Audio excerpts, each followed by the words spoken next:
Hello. What do you got? I just wanted to say, do you believe in some sort of necessary existence? Yeah, the universe. Now, what's your evidence of God? The fine tuning of the universe. How is that evidence of a God when it could be evidence of something natural? You could argue that, but I think it's too big of a coincidence for it to be natural.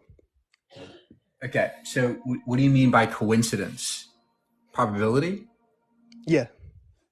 Why can't it be? Why can't the universe be the way it is by chance? Why is that so impossible? Well, I mean, have you heard the Epicurean hypothesis? You mean the Epicurean paradox? Um, Not like the logical not the logical problem either, but Epicurean said that it could be possible that the universe just kind of came to be. Like if you had an infinite amount of numbers and threw it, the universe could happen. I think that's a possibility, but I think it's too big of a coincidence for that to happen. Okay, again, what are the chances that God existing? The same logic applies to your God. What are the chances that your God would have made a universe the way it is versus another universe?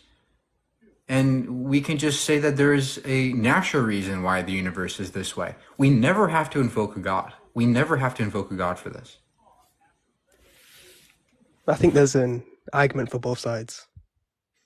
No, you don't have an argument. There is no argument for God because all you're arguing here for is, oh, something special. This universe is special. That doesn't mean God did it. It could also mean that God did it though. No, God is not possible because God is not defined. God is just a word. It means nothing, right? So how do you know what God even means? It's a fucking word. Because there's a definition of God. And what's the definition of God? And all might, like all powerful, all knowing. What's that mean? What does it mean to be all powerful? What does that even mean? What does it mean to be all knowing? Is that even a possibility? Is it possible to know everything? What do these words mean? They're just words. Well, everything is just words if you think about it. Well, yes, this a bottle is a word, but it's defined, right? It's well defined, properly defined. Because when I say what a bottle is, you guys know what that means. A container that holds water or contains liquid in it. That is something we can easily understand. When it comes to all powerful, omniscience, or omnipotence, these are things that literally make no sense. There's no real world examples of these. Well, that's the point because God is transcendent. Like God is so beyond us that it's Okay, hard to well, understand. Snuffleupagus monster is so beyond us. We'll never know him. It's the same shit. It's the stupid games you're playing. Well, I see your point of view, to be honest. Yeah. You got any other evidence? Come up, guys, to see your evidence for gods, your imaginary god. I don't have any evidence, but Do not come up unless you have evidence. Hello? Hey, what's your argument? Okay, why do you believe God is imaginary? Because there's no evidence for it. Do you have any evidence for it? Yes, Where? Jesus. Okay. I don't care about a guy that died on a stick. I care about a god, right? Where's your evidence of a god? It's through Jesus. Because if we don't believe and accept that He is That's our God, a cute opinion, kiddo. But I'm asking for actual evidence, not a book of fairy tales. Evidence. Do you have any? that is our evidence. It's through Him. Okay. Well, I can say the same thing about Harry Potter. Harry Potter is a wizard. Trust me, bro. Everything's through Harry Potter. It's the same shit. But that's on a whole different topic. We're not talking about Harry Potter. We're talking about Jesus. What's the difference? The difference is that Jesus is a real thing. Harry Potter is a book of fables. Okay. How do you know that the Bible is true? How do I know that it's true? Because it's historical evidence. Talking donkeys, talking snakes, dragons, wizards, giants. I don't Those are think all real. there's ever been a talking donkey, but okay. Numbers 22. Where? Numbers 22. Have you read your Bible? See, and that's another thing. I'm from a Baptist. I'm from a Baptist church, so I'm We don't give a shit. Next. Come on up, guys. If you have any evidence or arguments, let's hear it. Yeah, God is real. Great. What's your evidence? Because I said so. That's the greatest argument we've heard so far. Amazing. Incredible. Come on up, guys. Let's hear your evidence. Keep tapping the screen. All right. Can you hear me? Unfortunately. What? So look, you got because it's something that like it's common sense, like anything else. People.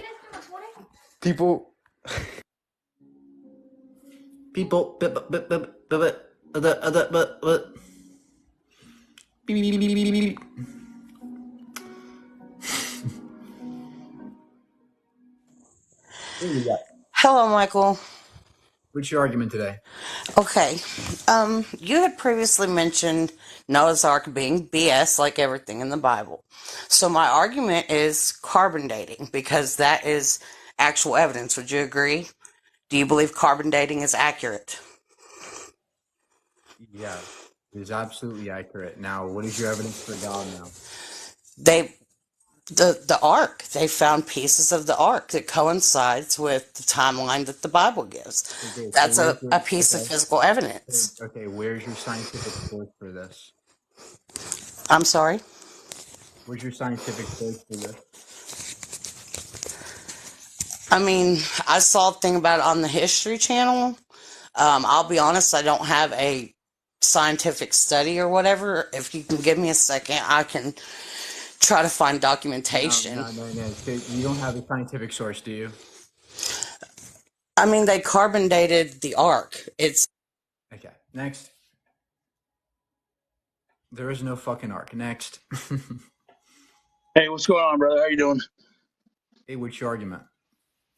Well, if you don't hang up on me and just hear me up for a minute, I went through a car accident when I was 22, and I woke up, man, and I was given a choice to come back. Man, I went down the hallway that with the light at the end that everybody says they experience with near death. Sir, you had a hallucination. You had a dream. It's not God.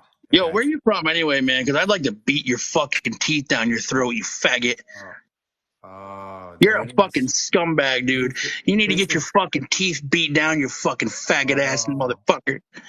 Look at you, pretty boy. Pretty boy. I'd shave your fucking teeth in, you fucking little faggot. Oh, there's the Jesus love. Yeah. Why don't you tell me where you at, you fucking punk ass bitch? I saw Jesus, and now I'm a loving man. That's ridiculous. You guys are all phonies and fakes. You guys pretend, all the Christians pretend to be the nice people, right? I'm the righteous ones. How do you have morality without God? And then you come up to my life and you insult me.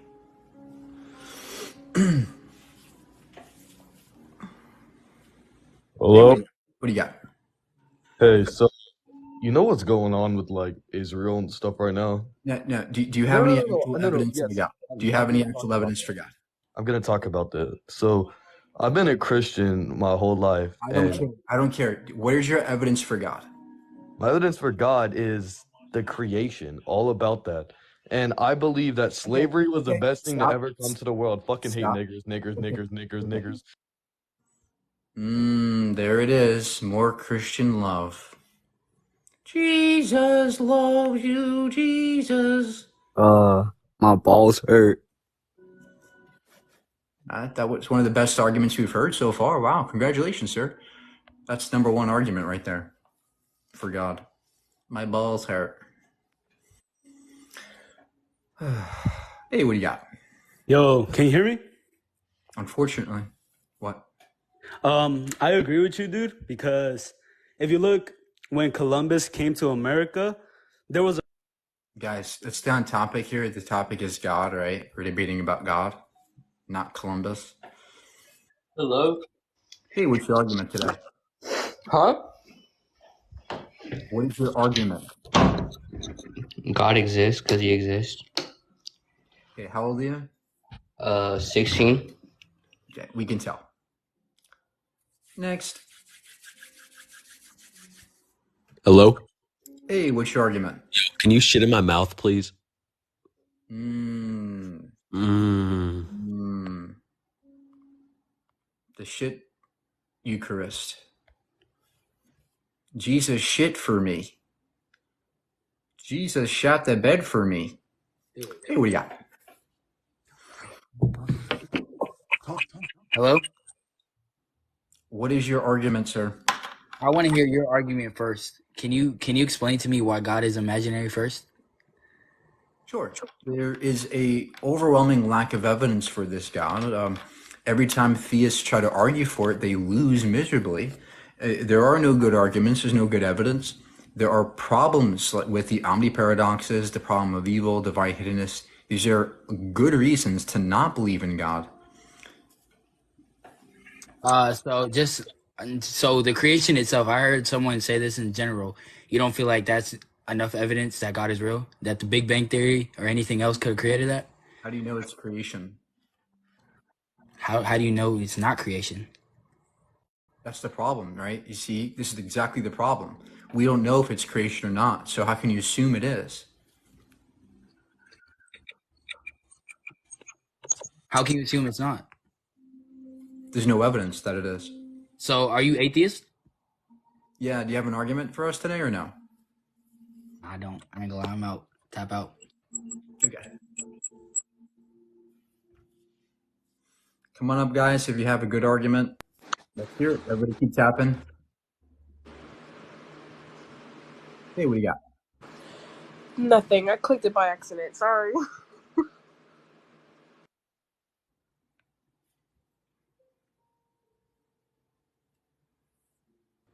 I wonder if anybody has evidence. Hello?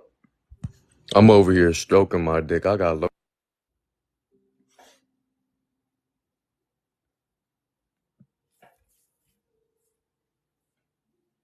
Jesus is watching you. He's always watching you. So Hey, what do you got? So I can see you're a contrarian thinker. Like you like to put your bet, like you like to do too much. I don't care. Can you give us evidence for your magic muffin man? So I'm not even a Christian myself, but I just want to, how can you sit on live and just like... How can you sit on live and not give any arguments? Hey, what do you got? What's up? What do you got? Bible fulfillment of Bible prophecies. There's multiple prophecies that have been fulfilled and have been foretold. Name one.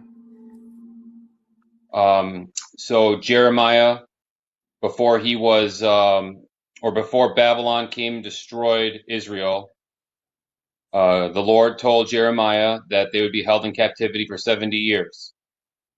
After the Babylonians came in and destroyed the people and took a remnant of the people back to Babylon. Okay, great. Give us the verse and give us the time period this happened in, because you're just spouting random stuff, right? We want actual evidence of this. It's not random. It's an actual fulfillment. Okay, And great. Then give us the evidence of that. Where's your source for this? well, it was written in the scripture of Jeremiah. I think it's chapter 29. Let me look it up real quick. And when did the thing actually happen? And how do you know that they actually predicted this? And what's the verse? Hang on, let me look it up.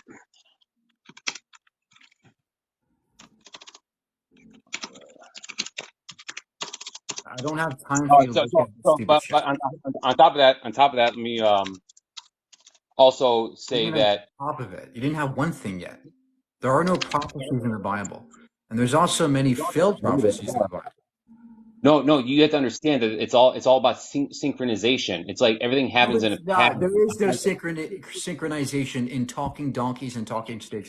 You have a book of fables, sir. that you pretend are prophecies in, where there are no actual prophecies. What you have is foreshadowing. You have a Well, story that says things about the end of the story. even also, did you forget about the talking, or not the talking worm, but the worm that ate the tree that Jonah Sir, was sitting can under? we stay on topic, sir? Can you give us evidence for God now, please, before I kick you? Yes, 70 years after. So Jeremiah was there before Daniel. Sir, what is the verse? Give us the fucking verse. 29:10. Let me make sure it's the right one. Jeremiah 29:10, and let me just googling it.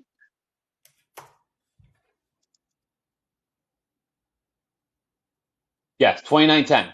After 70 years be accomplished for Babylon, I will visit you and perform my good word towards you, in causing you to return to your place. So 70 years after this, Daniel was praying to God, and the angel Gabriel came to him. And this was after What? Nebuchadnezzar. What? No. How do you know that the angel came to him? It's written in Daniel. Here we go again. Exactly my Well, point. You have a no, book. You have a magical fable story that said, "Oh, in 70 years there will be a magical angel that comes down and talks to you." And then, oh well, look, it happened in the there's story. The another person same who's story. Cyrus, It's the same but story. how was Cyrus foretold? And he wasn't even. It's the same story. You're foreshadowing from the same story. It's not predictions. What's up, Mike? How you doing? What do you got? I don't know. Let me be clear with you, okay? I have something to talk about. How did you came into the existence first? There must be some causing power for your existence, right? No, nothing. I didn't come into existence. I was perhaps always here in some Let way. me let me give you an example. If you rub two stones, you'll form the magnetic kinetic force, right? If you rub two stones? Yeah. If you rub two things, there will be the energy will be produced, right? Let me try. Yeah. Yeah, there must be your hands must be heated, I right? It's feel it. kind of The it's kind energy. it's It's no strong. no it's kinetic energy, right? No, there's no No, energy there, sir. you believe in science or not? Do you Sir, believe in science or not? there If you might be. rub two stones, Okay, there might be friction. There might be heat in the form of yeah, the friction. frictional force, But yeah, it doesn't frictional mean that force there. produced, right? Hold. So what No. caused that? What Sir, caused that? sir, Because you are the listen. causing. Let me be clear, please. Give me a second, okay? English is my second language, but It's called physics. That's it. It's called physics. You don't need magic. This isn't magic, right? This is just physics. Just because, and by the way, energy is not produced in this process. Energy is always conserved in everything we do. But the point is that you don't need magic for this, right? You just need physics. So go ahead and give us your actual evidence for God, because this is frankly embarrassing.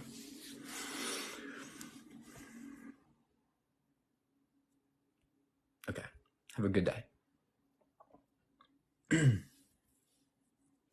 Who created physics? That's like asking who created God. It's a bad question, right? Nothing created. All right, bro. So let me ask you a question. If there's stuff in the room, how did it get there? What do you mean? How did it get there, sir? Like, how did we get here? Somebody put it there. So God must have put us here. Okay. Just because things operate in your room doesn't mean that's how the universe as a whole operates, right? This is a fallacy. What you're doing, you're saying, oh, look, somebody put my couch in my bedroom. That means God put it there. Like, that's stupid, right? In actuality, the universe as a whole could have always existed in some way. And what we think is somebody putting stuff in the room is actually just, physical events happening in the universe. There's no need for a God outside the universe to put stuff in or to make us in.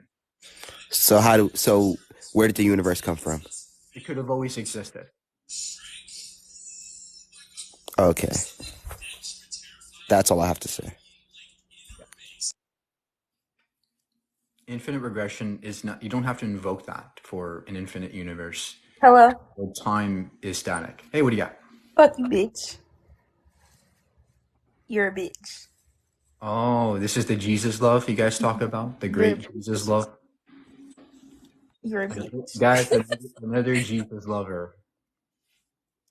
Made in Jesus' image. What do you got? Fuck you. Fuck you, honestly, you're a bitch.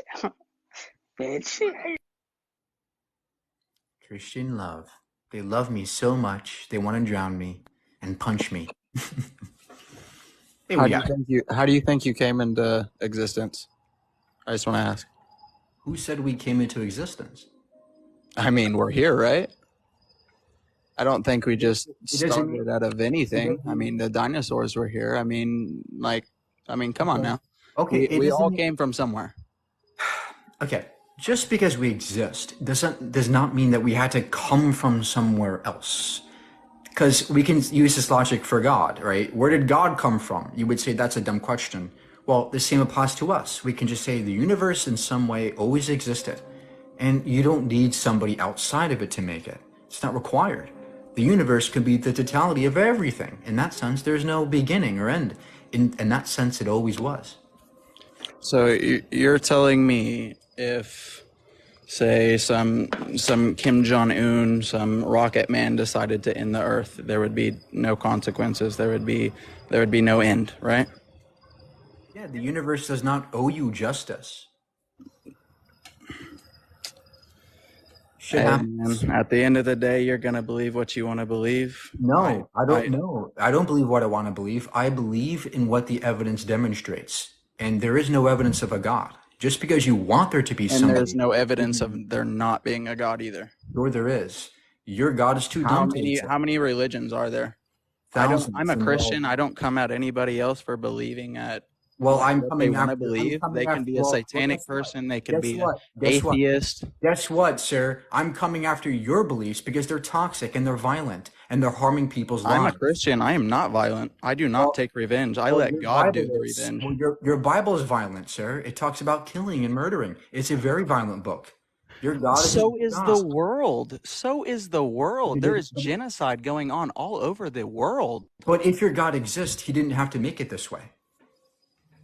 For there to be good, there has to be evil. And if there is no evil, there is no good. You cannot have evil and you cannot have good at the same time. Hold on. Okay. Is God evil? No, he's not. So then you don't. In some people's minds, he is. Hold on. Is God good? I think he is. Yes. So clearly, when it comes to your God, he doesn't have to be evil to be good. He's all good. No, he's not. I mean, so your God is evil? There's shit that happens. So your God's evil? No, he's not evil. Okay, great. So then you clearly don't need something to be evil to be good. It could be all good.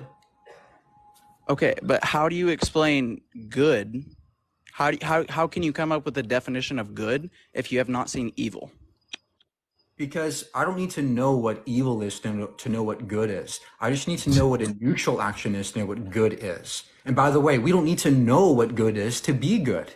But more importantly, I don't need evil to know what good is. I don't need to know what I don't need to know what a hole is to know what a hill is. All I need to know what a hill is a level ground. So in the same sense, I don't need evil to know good. I just need a neutral action. How do you know level ground if there's not a hilly ground? That's the point. There's a distinction there between a good action and a neutral action. A neutral action such as, going to the store. That's a neutral action. A good action is to help somebody cross the street. A good action is to help somebody cross the street. A good action is to... Come back when you're done with your call. All right, guys, keep tapping. Let's get some more guests in here. Huh? Oh, wait, I didn't even have anything to disagree with. I just wanted to comment on if you agreed with me on the fact that if people think that God is real, he's either not all good.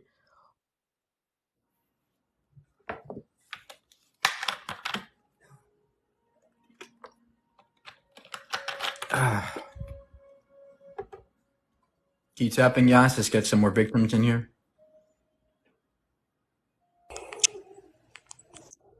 Hey, what do you got?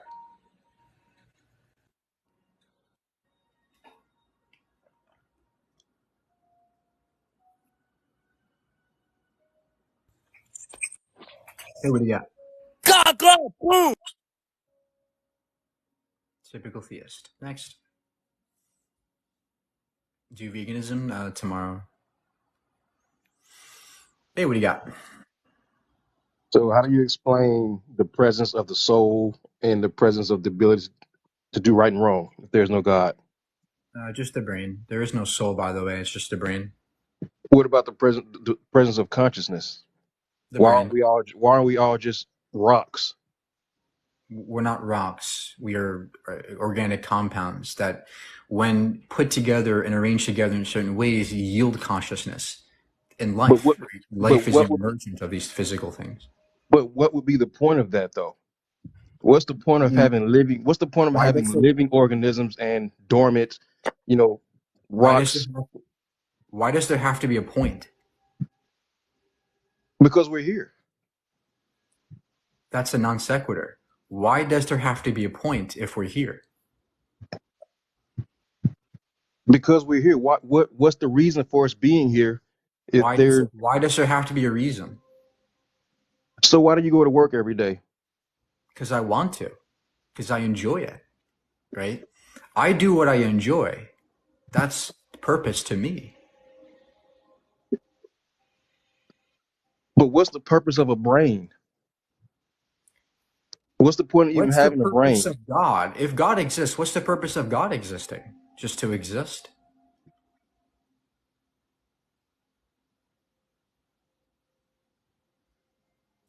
Like, if you're going to ask me what my purpose is, well, I can ask that about God. What's God's purpose? And if you're going to say that he doesn't that his purpose is to make us, well, he didn't have to do that. God clearly enjoyed to or wanted to do it for some reason. He desired to do it. So I can ground my purpose the same way and say my purpose is what I desire. Well, what's the purpose? Why do you think there's death? Physics. There's nothing special. See, you're coming into this with a preconceived notion that we are somehow special, that life and consciousness is somehow special,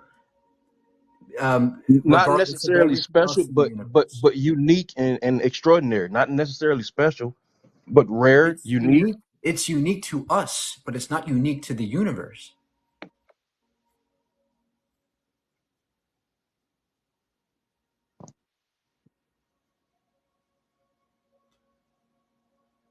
Why does there have to be something magical or extraordinary about us?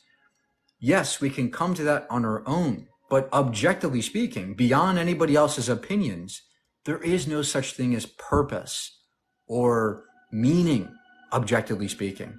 Now, you might think that's sad, but the fact that we can produce purpose, produce meaning on our own terms, that's everything to me. I can produce something that gives people meaning, and that's all I need to have meaning. I don't need God for that.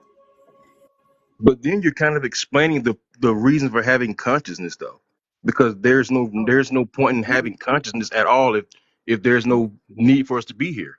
We Then happen, that sir, listen. We happen to be alive. By chance, it seems to me that by chance we happen to be here alive. And from this, we can either go, whoa, we're somehow special. There's got to be God making us. We are special. Or we can get off our fucking high horse and realize that we aren't special relative to the universe. We're one little dot in a grand universe, a black void and nothingness. But we can make our own purpose and meaning. We can do it ourselves. And we can make our lives nice and meaningful instead of waiting for it, like, waiting for an Uber ride to get there. Where's my purpose? I'm waiting. We can make it. What are you waiting for? and your belief is that all of this emptiness, this whole universe was just here by just Yeah, because. why not? Why can't it just be here? Why must there be somebody doing it? Why can't we be by chance? Why can't we be here by chance? I mean, I think if we had that answer, we have the answer to everything else. Well, maybe there is no ultimate answer. Maybe we keep learning and keep trying to figure it out. We don't know. But what you're trying to say is that there's got to be somebody doing it. Why? That's the big question. Why does there have to be somebody doing this? This seems very egotistical to me. Well, no, I wouldn't say somebody as opposed to maybe something or some kind of or. I'm not necessarily a God believer. All right, say the next person. If we are here by chance, that's amazing. Even more amazing than God. God doing it. Somebody doing it. Of course, God can do it if he exists. But if we are here by chance, able to do these amazing things, able to be alive, that's amazing. That's incredible. Beyond anything God can do. Hey, what do you got?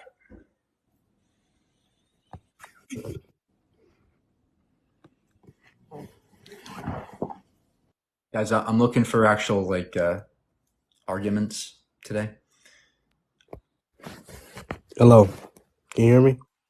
What do you got? Can you hear me? What do you got, Sarah? We can hear you. No, I was just double checking. I have a question.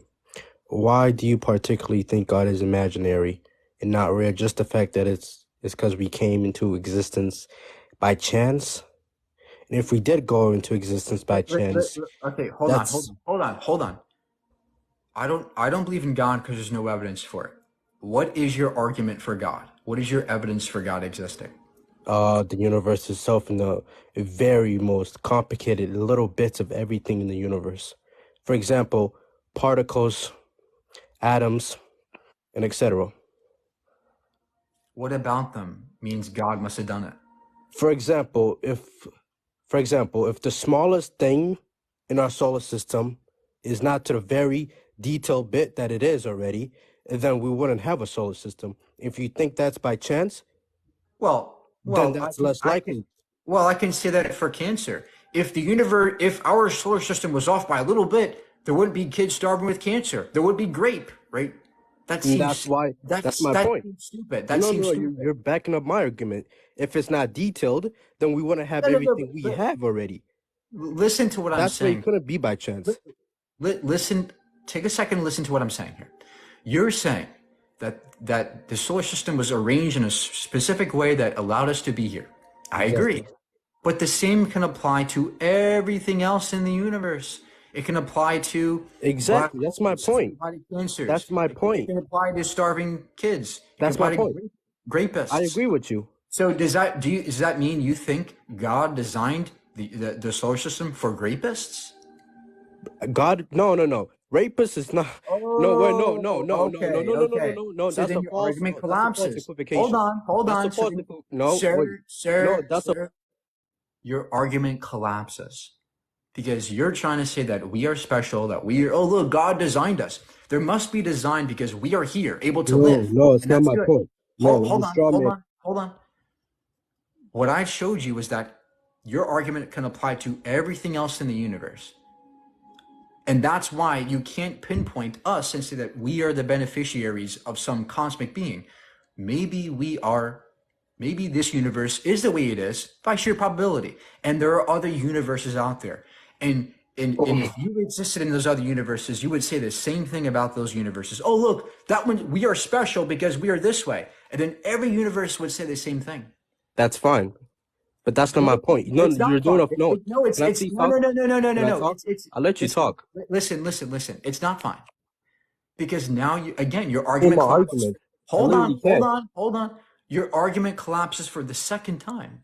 Because now you're saying that not only can you not distinguish anything in this solar system being produced for us, but no universe, but there is no universe anywhere that you can say is special. No, that's not my point. You're strawmanning me. Let me talk. That's a Yeah, go. false dichotomy. Matter of fact, that's a false equivocation. You can't bring rapists into the argument. That's not okay. First off, Why not? Why not? because rapists raping anybody is by free will. It's not God's But your direct God action. arranged. But your God. Whereas, no, let me finish. Whereas, No, no, let me no, no, finish. no, no, no, no. Listen, listen. There is no such thing as free will. You Free said will. God is imaginary. Can you prove it Stop, to me? stop, Now stop, you're stop. you. Free will. We don't have to hold to free will, right? So when you say free will, we don't have to reject. We can reject that, right? There is no free will. So how do you now you're adding more claims to your argument. You have to now show us that free will exists. But more importantly, your God arranged things in such a way Yes, that my we would argument use was our free actually will to cause these things to happen. So why did your God design this universe where there are rapists and that's all. universes where there are no rapists? You saying you don't have to hold to free will. My argument is not about free will. That's not the main topic. I'm talking about free will is based on actions you choose to do. Whereas when I say God made the universe to the very most detailed part that it is not done How do you by know that? external, Sir, not listen, external, internal I'm action asking, by the sir, universe made. sir, I'm saying sir. this is made externally by God. How do you know Whereas that? when you bring up a rapist, is How do not you the know same that? Sir, same sir. Listen, equivocation. listen, listen, listen. You have no symmetry breaker here between a natural universe or a natural multiverse that spits out different types of universes, and we happen to be Didn't one bring up in. a multiverse. Versus, can you listen to the argument? But I Okay. didn't bring up a multiverse. I know. That's So why why did you bring it up? I'm trying to refute your argument with it. Can you listen to my argument? That's Okay. bro, what? This is the refutation to your argument. Okay. So the point is that you have no symmetry breaker between a universe or multiverse that yields different types of universes versus a universe where God desired to make ours in some special way. So how do you tell the difference between a natural universe that we happen to be part of by chance and What is the natural universe? the one you could be living in right now could be natural? Well, what do you define as natural universe? Space, time, and energy. That you know what natural is? Space, time, and energy. Okay, wait. So you saying space time is natural. Okay, what is a non-natural universe now? That's your point. You're saying that there's a No, God who's supernatural. no. Since you know what a natural universe is, you must know what a non-natural universe is. So explain what a non-natural universe is. This is the exact problem with your position, right? You think there's a difference, but you can't show it. I don't even know what a non-natural thing is. Okay, so why are you saying this is the natural universe, whereas what I'm saying is not the natural universe? You are invoking the supernatural universe. Well, bro, no, you saying okay. It seems like you know what it seems like you know what a natural universe is. Therefore, you have a clue to what a non-natural universe is. Listen. And you're no, because you're Oh my saying God. I'm claiming. Stop. Listen. Is God supernatural? Supernatural. What do you mean by supernatural? Like in beyond natural, like natural laws, physicality, temporality. Then yes. Is God supernatural? But when you said supernatural, beyond the laws of the universe. Yeah. Then yeah. Okay, so God's beyond nature. So how do you know that God's not natural? See, you're making the claim, not me. Wait, what? You said the universe was natural. We're talking about the universe. Yes, the universe. God is not the universe. Yes. Okay, great. So then how do you know that God is supernatural and designed the universe? How do you know that? Because if a God is physical, then he's limited by I guess anything that has to do with physicality. You're physical, you can move up and down, then God has to therefore move up and down if he's physical. That's what we can't say God is physical. Listen. You didn't answer my question. I just did. How do you know that God made our universe and not a natural entity? In a natural entity? Are you able to track with the argument? You said, how do you know God made the universe in a natural entity? That's what you said. I don't know what you mean by that. No. How do you know that God made this universe and not some natural entity? A natural entity cannot make this very detailed universe. That's my point. Why not? Because if a God made this natural universe, therefore... Sir, Let me finish. No, If a stop. No, no, no, no, no, no. You asked me a Stop. question, so let me finish. Stop. Stop. Why can't this universe be natural?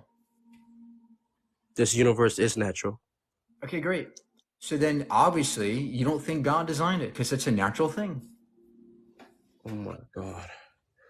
When you said the universe is natural, therefore you know what a non-natural universe is. And I'm saying there is no non-natural universe. So therefore there is only a Great. natural So then, universe. That's my point. so then you So I can don't know what you're see, talking about, non-natural universe, etc. sir. Then you concede that the I universe. don't concede, because when you said a natural No, universe, it's not just based on. listen. You're not tracking with the argument.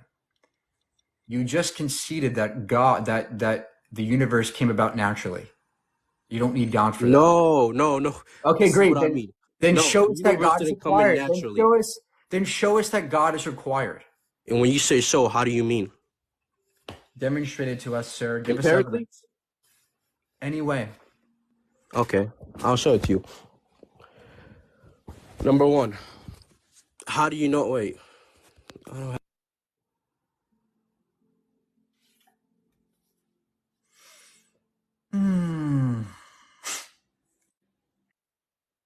argument of Ibn Sina. You know what that is? You know what that is?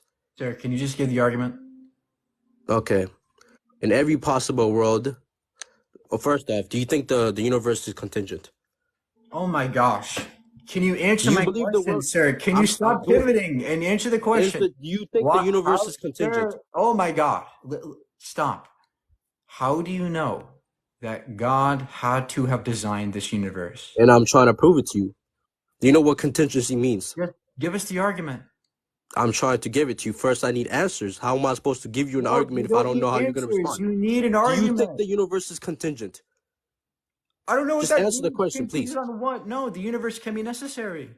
So the universe is necessary by, when you say necessary, the universe always existed. That's what necessary means. Yes, the universe could be necessary. Why not? Then how did it naturally come into existence?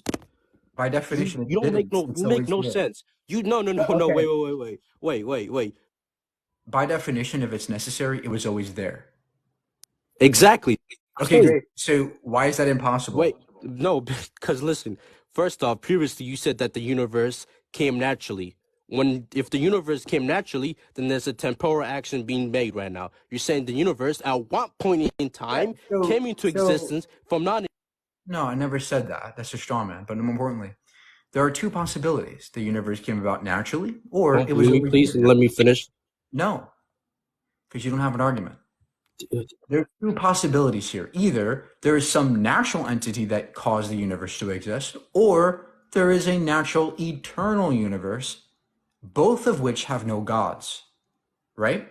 So your job is to demonstrate that God is required to make our universe. And if you can't do that, then go away.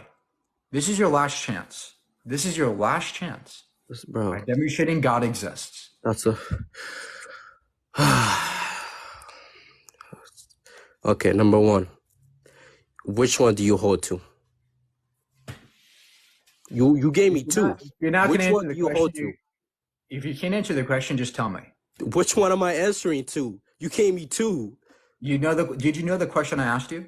Yes, you said the number one, the universe either came naturally, or number No, two, the sir. universe existed eternally. And I'm Sir, asking you, which one do you hold to? sir, I asked you a question.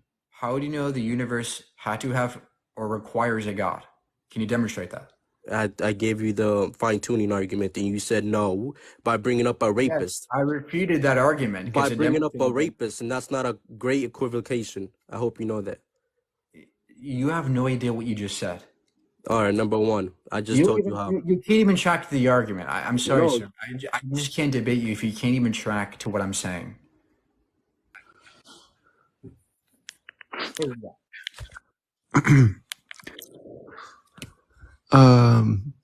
Yes, I can prove you wrong. God, the only imaginary thing here is your mind, because we all know you try being a woman when you know damn well you're a man. Don't be here acting all gay.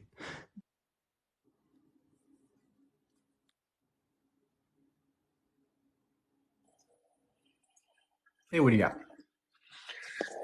Okay, so my question is the question of is God imaginary kind of a loaded question for Sir, you. stop this garbage, right? I want an argument for your magic god. If you don't have it, then get the fuck away from it. Wait, we don't know each other, so you don't know where I'm coming from, and Give I me don't know where you're coming from. give me evidence or go away. Your choice. I think this is an important distinction. Is imagine. Everybody knows what imaginary means. Come on, stomp it already.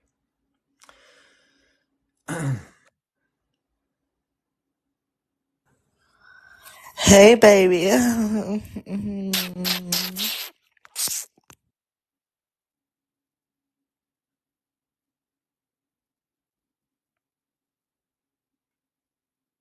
Keep tapping, guys. Let's get some more people in here. Hello, How old are you? I am 15 years of age.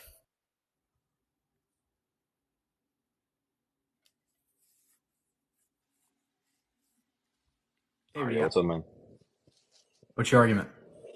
All right, so when you get into a car accident, you're gonna be praying that God saves you, bro.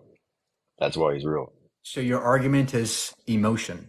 Oh, life is too scary, so let me pretend that there's a magic man who's going to help me. That's pathetic. That's pathetic. In fact, that's the only reason why you people believe in God. It's because you can't handle life. So you go, Jesus, take the wheels. Oh no, life is scary. I have to believe. I don't want to die and not be remembered. I want an afterlife. That's stupid. You have no arguments for God. It's all emotion, right? You don't talk to God, you talk to yourself. Hello. Hey, what do you got? Okay, so God is imaginary, but it's basically faith.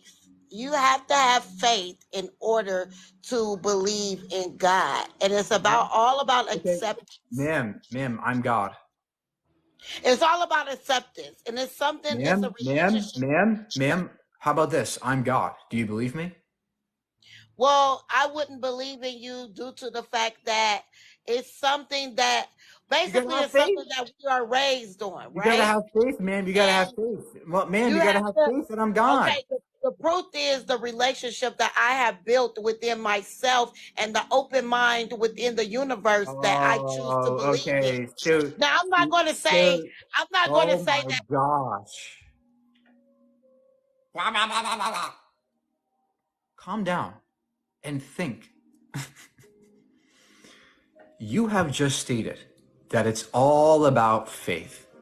Congratulations, man, but guess what? Anybody can do that. Anybody can sit there and say, you gotta have faith in Poppy Monster, Poopy Monster, Chalky Monster, Spaghetti Monster.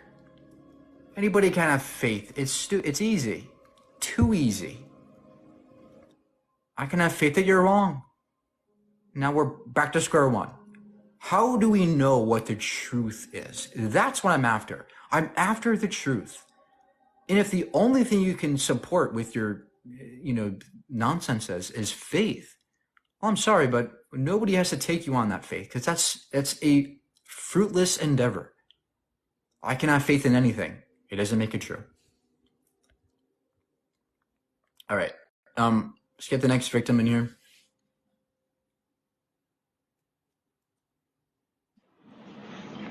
What's up, dude? What do you I'm got? not. I'm not even here to argue with you. I just agree with you 100%. I think it's hilarious. I'm glad you're.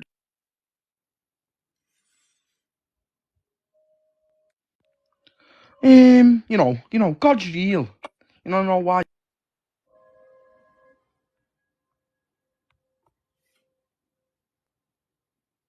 Faith is easy. Too easy.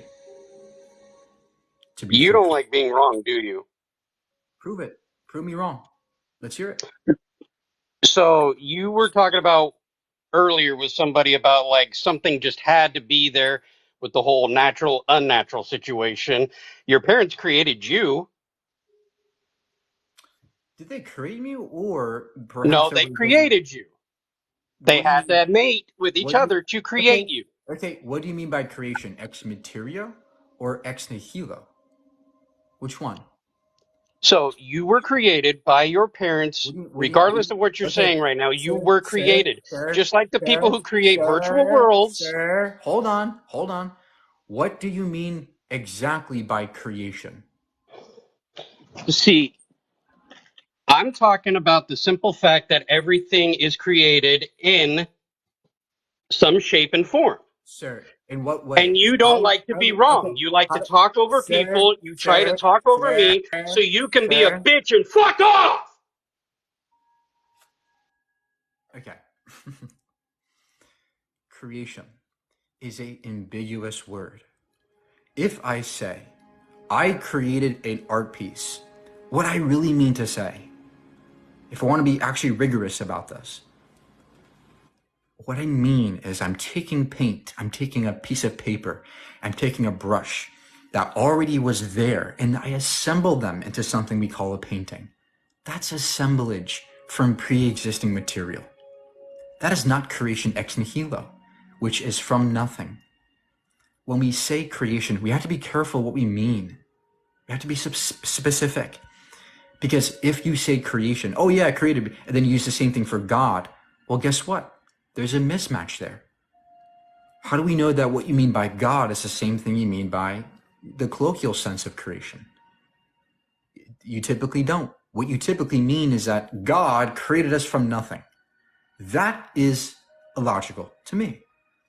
It seems to me that everything we mean by creation is something ex materia, from pre-existing stuff that assembled either through physics or some agency into things we know today. There's no need for God. All right, so the next victim in here. God is real. I've seen him the other week, yeah, and you know.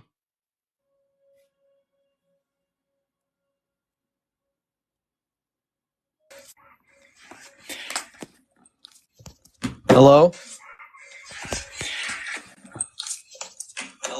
Hello, can you hear me? How old are you? 21. Okay, great. What's your evidence? Okay, I have a question for you. Actually, not a question. Actually, I'm just going to make my argument. So, the reason why I think God is not imaginary is because God is obviously the most intelligent being or creature, and he designed the world so that there is just enough physical proof for you, for atheists, to not believe. Oh. You know, God would not make it clear to I believe, every creation. sir, I believe in magic unicorns. And the reason why they're so intelligent is because they created this universe so that you don't believe in unicorns. Unicorns are real. No, because if you're gonna go to heaven, then you actually need to prove your faith. And Says the other thousands of no faith religions. would be Every proved. No religion faith, says the listen, same no garbage. faith, no one could prove Sir, stop. Every religion says the same garbage you are saying. It's all the same stuff. You have to have faith. That is ridiculous. I'm after truth, not believing. Anybody can believe. Anybody can make the same dumb excuse you just did.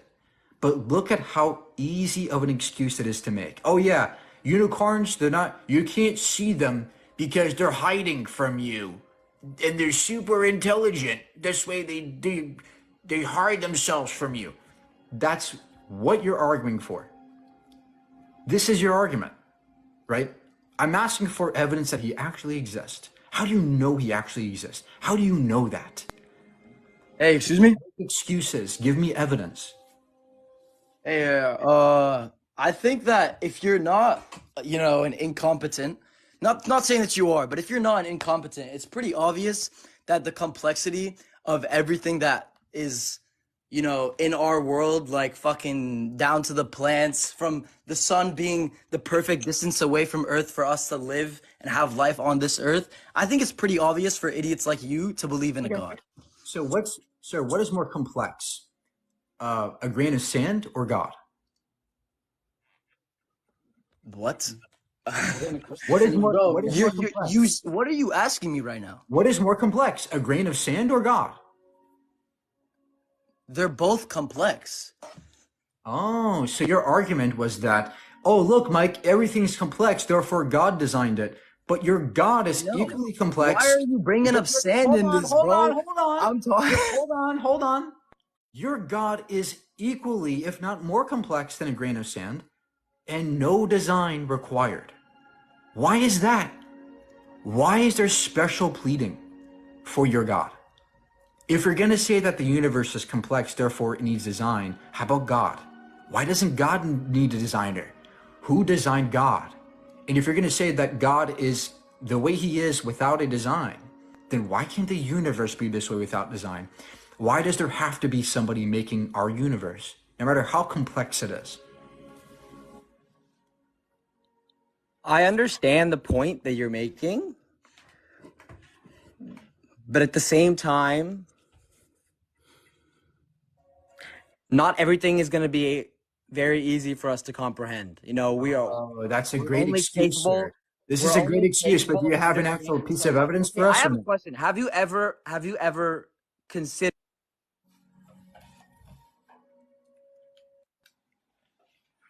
Hello? Hey, what do you got? Yeah, so are you familiar with the argument from contingency? Oh my gosh. Every Muslim says this. Yes, with this. This All is right, all you awesome. guys got, and it's terrible. The universe can be necessary. You don't need God. Wonderful. So the universe can be necessary. The reason I disagree for that is because the universe is subject to change, and anything that's subject to change is therefore not necessary by virtue of itself. It doesn't have any ontological Okay, necessity. So even if stop, you say stop, it's eternal, stop, go ahead. stop, stop. Incorrect. Yeah. The universe does not change. The universe, change is emergent, right? When we say change, what we mean is something that we, within our perspectives, understand. But Define time is change. relative. Time Define is change. relative. Good question. How do you define change? To me, Change. change is motion through time, right? Beautiful. This does not, there is no such thing as emotion on an objective basis. It is relative. And this, in Right. this sense, objectively speaking, nothing in the universe changes. And we have models of the universe where it doesn't change and no change occurs, like Einstein's static 4D model. All right, so I'm going to share 2 points. Point number 1 is the universe itself, even if you reject change, it's not ontologically necessary because it can modally exist otherwise.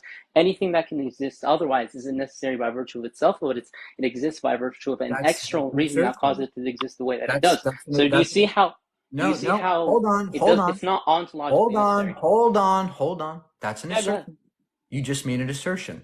Yes. Who said that the universe can't be another way? Exactly. That's exactly my point. And the reason No. why the Who said universe can't. no? Listen, I said who told you that the universe could be another way? Okay, let me answer, but don't interrupt me, please. So the universe, if you say that the universe could be another way, then you're saying that the universe isn't ontologically necessary. And if you say that the universe can't be another way, then you're just contradicting yourself because you Yes, literally said that the universe can that's undergo why I change. said from the beginning that the universe is necessary. Modally Beautiful. and ontologically. Nice. So now you're saying that the universe is necessary. So let's stick to that point, the premise you're holding to, which is the necessity of the universe. I'm telling you, you have to prove that the universe is necessary because since for instance, it wouldn't be contradictory to say that, let's say, a particular planet didn't exist, or that the universe could exist Okay, otherwise. If the universe could exist otherwise, that contradicts its intrinsic necessity. Do you understand listen. how contradictory the position is that you're holding? No. It could be analytically true, right? That the universe is ontologically and modally necessary. No, sir, not at all. Why Not not? at all. And the reason. Okay, great. So then point out the contradiction. Beautiful. I'll point out the contradiction. Do you think that Listen before I say. I'm going to answer you because you're telling me that I'm not. Stop. Okay. Listen. Point out the contradiction in a necessary universe. Go.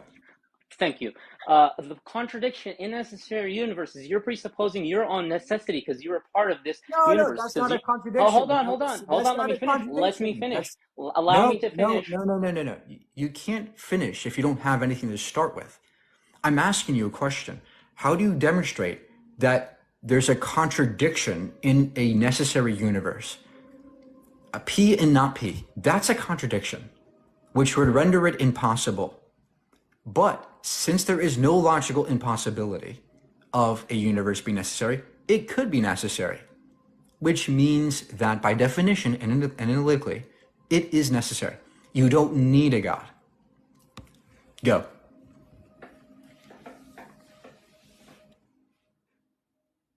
Oh, sorry, I was speaking, but I thought I wasn't muted.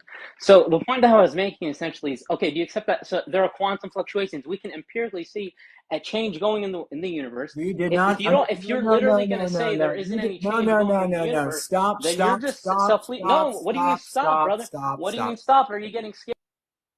You didn't answer my question at all. You did not point out the contradiction. Number one. Number two, quantum fields don't necessarily change. Their quantum states do not change. They Do hold you the same. understand exactly what you're saying? Listen, Okay, listen, for instance, listen. let me answer you, bro. No, you're going to answer the question or go away. Demonstrate the contradiction in a necessary universe. Go. Let's hear it. Okay, thank you. Demonstrate the contradiction in a necessary universe. If Go. you're defining the universe as atoms, for instance, being a part of this universe, then I'm telling you that even if these parts exist necessarily in this universe, I don't have an issue with. I'm a necessitarian myself. Oh my God! I follow No, no, sir. I follow the You're not paraphysics. answering. You're not answering the I'm question. answering you if you No, allow you me are to finish. not. Where is the P and not P in my argumentation? Can you demonstrate I'm that? answering you, sir. I'm What? answering. I can't Then believe. where is the logical I contradiction? can't believe Give you're this. actually not seeing this. Give the syllogism that demonstrates there's a contradiction. P and not P in a universe that's necessary. And go. Just give us the Dude, contradiction. I literally start exlling my answer, and then you Where's the mute me again, contradiction? then you're Where's the just going to accept this L, contradiction? all right? Where's the So I'm contradiction? explaining to you quantum fluctuations, any type of fluctuation that exists within the universe. If planets, for instance, can undergo, if it That can possibly doesn't be mean it's another color, that any doesn't mean type it's of thing. modus, sir. That does not mean that it can't be necessary. How change it? You don't understand what you're No, philosophically because incompetent because change sir, itself precludes the listen. Oh necessity. my gosh. Oh my gosh. We could have a You model. can't be necessary Oh undergo my change. God. Oh my God. We can have a universe that entails all the possibilities embedded within one eternal, unchanging quantum state. It is the superposition of all possible universes.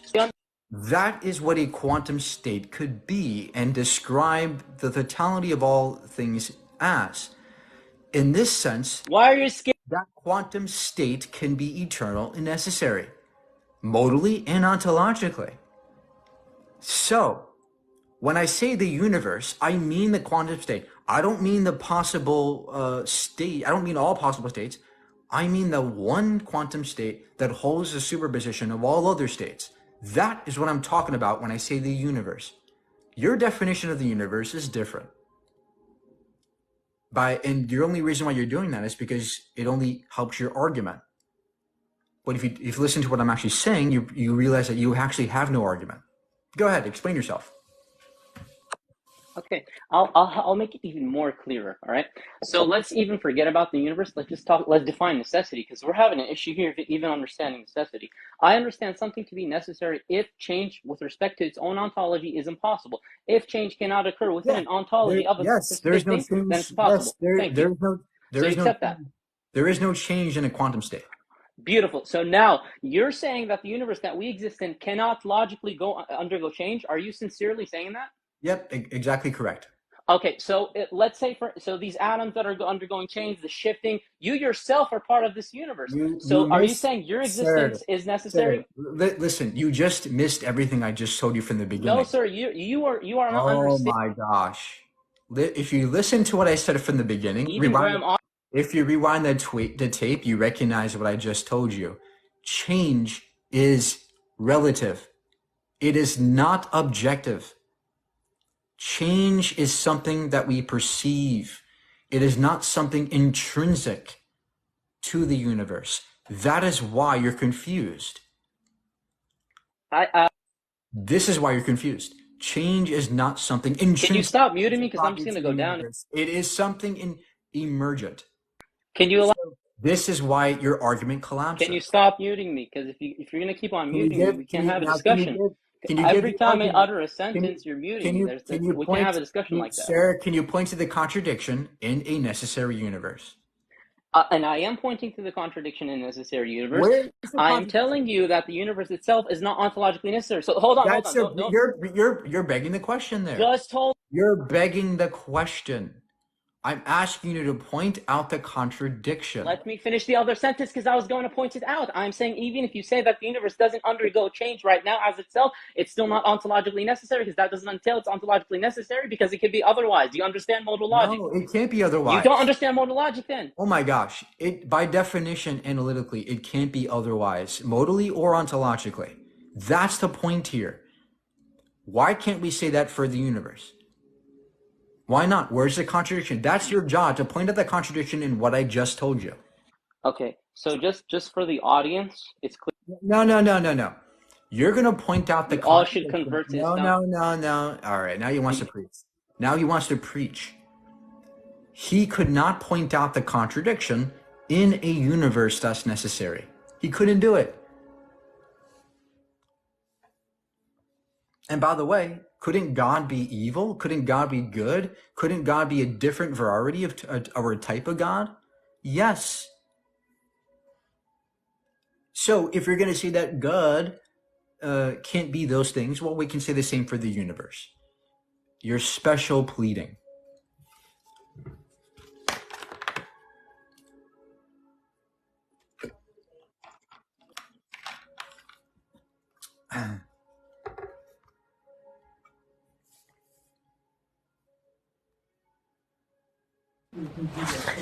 Hello. What do you got? Okay, so listen. How old are you? God, 14. Wait, chill. Keep tapping, guys. Let's get some more victims in here.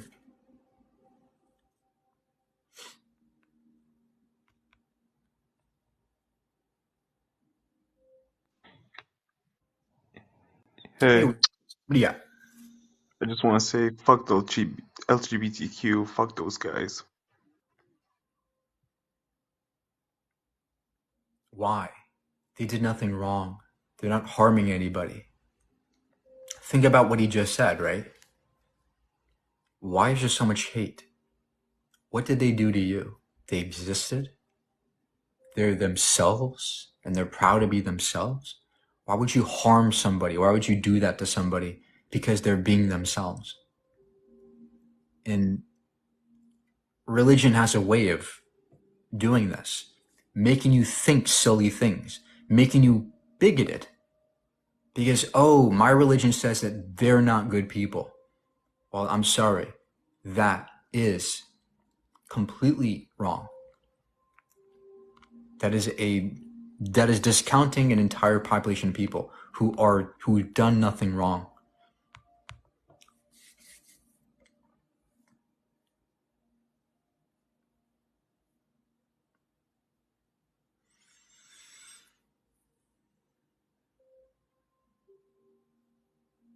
Look at how much hatred and bigotry religion fosters in our world. Look at the wars that it fosters. Oh, this is my land. My book says that this is my land. Let me destroy you because it's my land. My book says this. Look at how toxic that is, right? Look at the mentality that religion gives us. That we are special, so I get to kill you. That's a very toxic perspective to me. A very hateful one. And that's why I'm here. I'm here to combat that.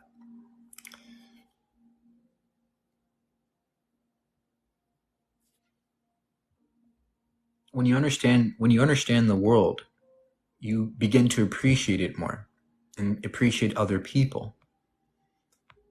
It's a very humbling perspective. Science. Hey, how's it going? Hey, what do you got? So, answer me this. I have great evidence for God.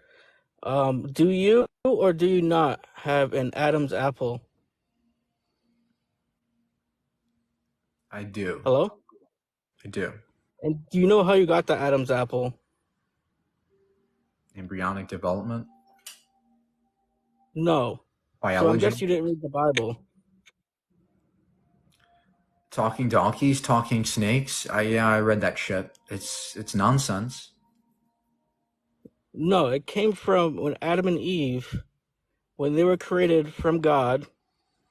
God told them to not touch the forbidden apple, and that was when Adam ended up eating the forbidden apple, and he was cursed with having an Adam's apple. Oh, that's such a curse. It's so terrible. Yeah, no, it's called biology. By the way, women also have Adam's apple to some degree. No, they don't.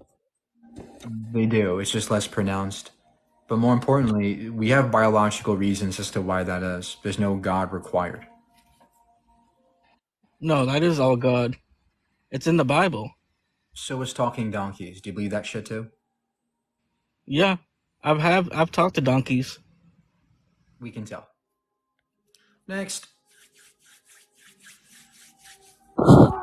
Hey, what do you got? Oh yeah, hi. So I'm actually like I listen to you a lot, and I'm originally from Africa, East Africa specifically, where that's a cradle of humanity. Like we have fossils in the museums. Okay, great. So what is your argument today? Forgot. So yeah, my only question is, like during colonization, the white people came to Africa.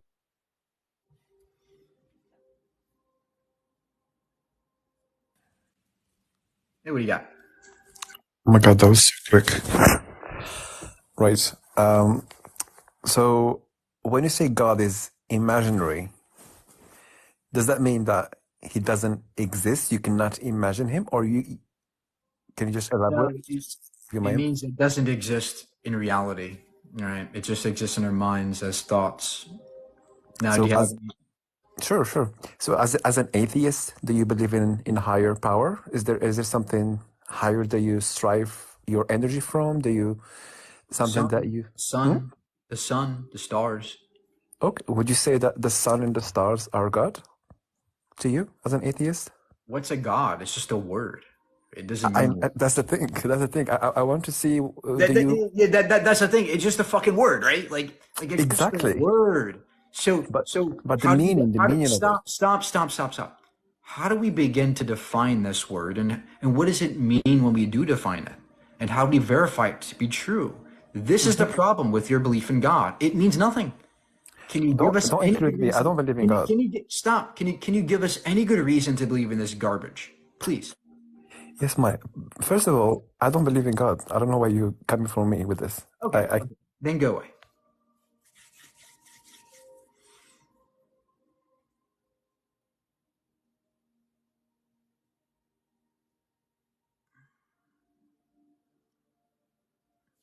So rude? Well, religion's ruder. Way ruder. Hello? Hey, what do you got? Oh, okay, so what I have to say is, you know the Big Bang Theory? Yeah, you don't know it. I can tell. How old are you? Hello? No, I'm 16. I know my research, though. I know it. Yeah, that's what I thought. The show? Yeah, the TV show. Hello? Hey, what do you got? You're a little bitch. Right. That's a Christian love talking. That's the Islamic love right there. It's a peaceful religion. It's peace. We come in peace. Trust me, bro. Love me that Jesus love.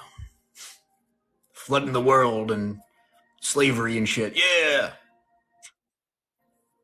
Hey, what do you got?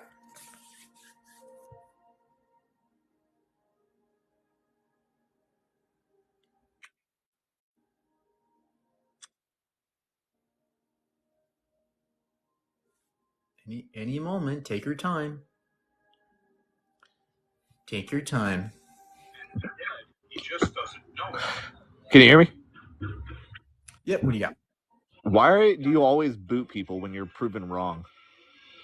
Go ahead, prove me wrong. Let's hear it. What's your No, evidence? I'm just asking about like the 5 last people that you just booted out of your live because they were proving you wrong and you were butthurt about it. Okay, great. So where's your No, where are the I'm arguments? asking you a question. Answer the question. Quit avoiding the question like you always do and answer the What? question for once in your fucking live stream. They didn't give arguments for God. Can you do it? So you booted them out.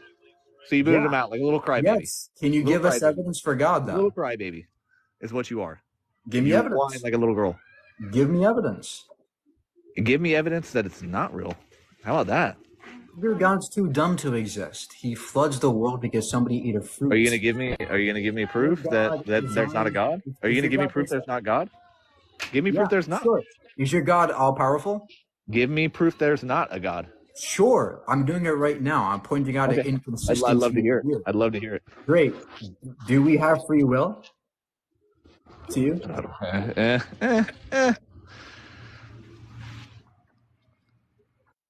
You just heard my response. Do okay. we? I don't know. Let me ask you another question because you seems like you can't answer anything.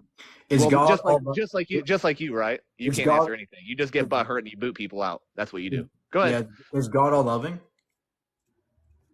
No, I don't believe so. Okay. So then what God do you believe in? I believe in my own God.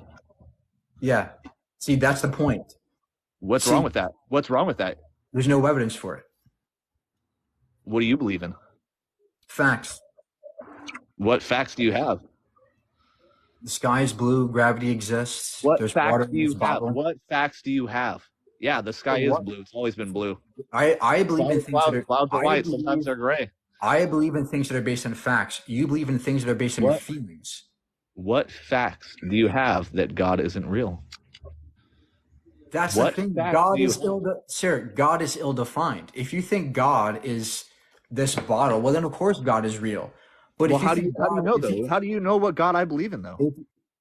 If you think God is a square circle, that can't exist, right? It's a illogical thing about that, right? That is not what I said at all.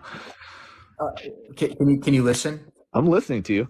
I'm sorry, I'm not trying to interrupt you like you interrupt everybody else. Excuse me. Oh my gosh. Do you think a square circle exists? A what?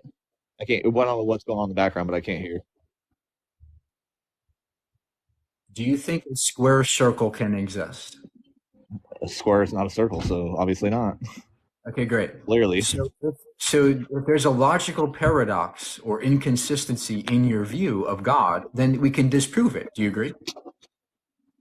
No, but you can't prove to me that there isn't one, is what I'm saying. Well, I just proved to you, but I just proved to you that just by saying that a square isn't a fucking circle is not proving shit. Hold on. Here we go. You just proved to me that square circles can't exist. See, this is the point. If your God entails logical paradoxes or inconsistencies or contradictions, it doesn't exist. That's the point. So in order for me to debunk your God, I have to know what kind of God you believe in. Just because I believe in God isn't going to be the same as somebody else's God. What is your God? What God do you believe in? I just believe in a higher power. Absolutely. Like a rocket ship? No. The stars? What the fuck are you talking about? Are you retarded? What's a higher power? What's a higher power? I just believe in a greater power than me. What's that mean? That applies to rocket ships. How does that apply? How does that apply to rocket ships? Because they have greater power than you. What? Rockets have greater power than you, sir. Do you agree? I mean, so do cars.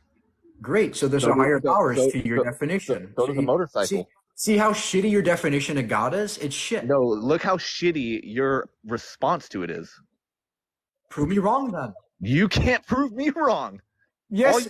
All you're saying that a fucking square can fit in a circle. Sir, I just demonstrated that your definition of God. Okay.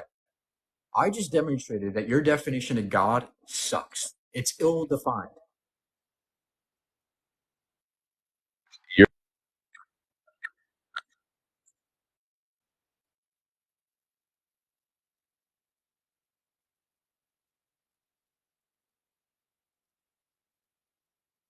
Oh no, we have a glitch.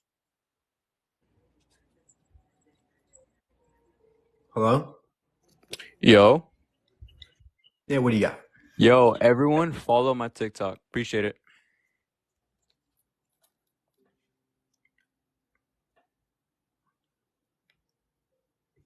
See, this is the problem, right?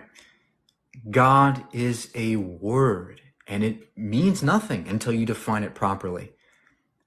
When I say God's imaginary, what I mean is that there's no good reason to believe in one. Every definition of God I've heard of fails. If you think that God is a circle, well, of course God is real, but it doesn't mean that it's supernatural. Hey, what do you got? Oh, I'm sorry. I don't really want to argue like the whole. I would rather give you like a personal testimony of mine, a personal experience. Okay, Okay. can you just show us how that? Can you just show us that this thing or experience proves God exists? To me, it does. It probably won't to you. I've watched lots and lots of your lives before, but to me, I was in a vehicular accident when I was 16 years old. It was me and two of my friends. I was ejected through the sunroof. My friend was ejected through the windshield.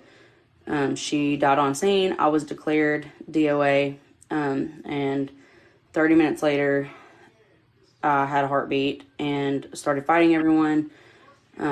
There's no medical reason. They said that all they knew, they told my parents when they left with me in the helicopter, I had a heartbeat. That was all they knew. I come from a very, I guess you would say, Bible thumping family. So we had, there was our preacher of our church was there and prayed over me before my parents even got to the hospital. And I completely walked away from that accident, was thrown 20, 30 feet out of the sunroof. And there's no medical reason that I should have been alive or not had injuries at all. The doctors told my parents that. So first of all, I'm sorry for your friend, and I wish that didn't happen. I'm thankful that you're here. But the problem is that when we tend to have these experiences, especially traumatic ones, we tend to be biased. We tend to want to believe that we are special, that somebody's looking out for us. So when you described the situation, that you went to the hospital and the doctors can explain how you got better, well, that doesn't mean that God helped you. Because look at how it could be coincidence, it could be a natural phenomenon. The doctors aren't omnipotent or omniscient. They don't know everything, right? Maybe the doctors misdiagnosed you. But more importantly, look at how weird the situation you just presented is. If God exists, you're saying that God helped you but killed your friend. That to me is sad. That's pathetic. It is sad. It's a pathetic God, and I would never worship that God. Well, to me, I guess I look at it like we all have a time, and yeah, I can say that could go for God not being real too. We all have a time, but no. But if we all have a time, then I can say that for babies who are dying of cancer, right? Yep. People dying in all kinds of wars.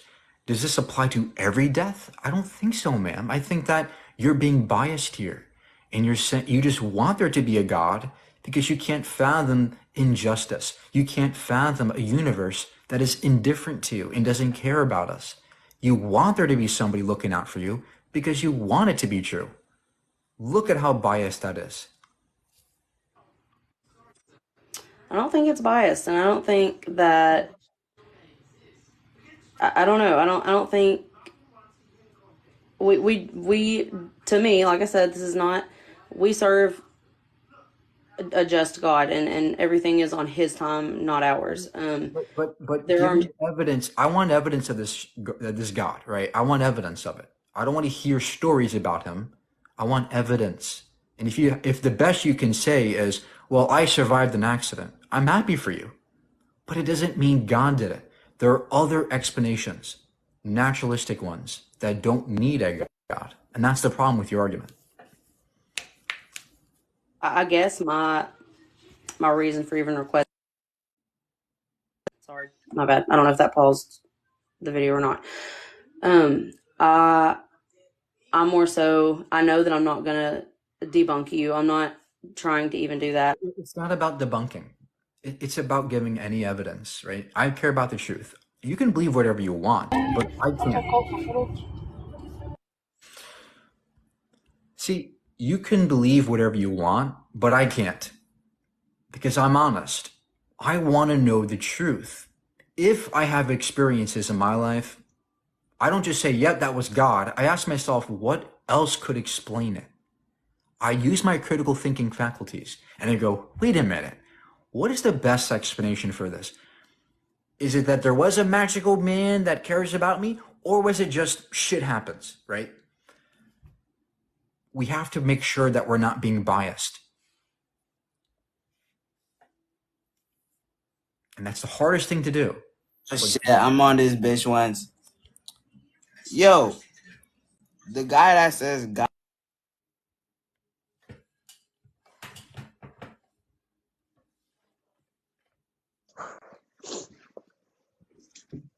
Hey, what do you got? Hello? Please be 18 or older if you're going to come up here, guys. Preferably 21 or older, but. Hello? How old are you?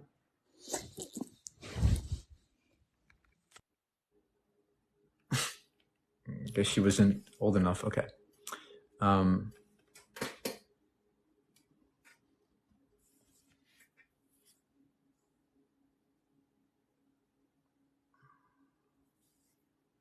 30 minimum? True. That would be nice, but it's not possible. I wish there wasn't like a filter, though. They can just say, hey, people older than 30 only. Hey, what do you got? Bro? What do you got?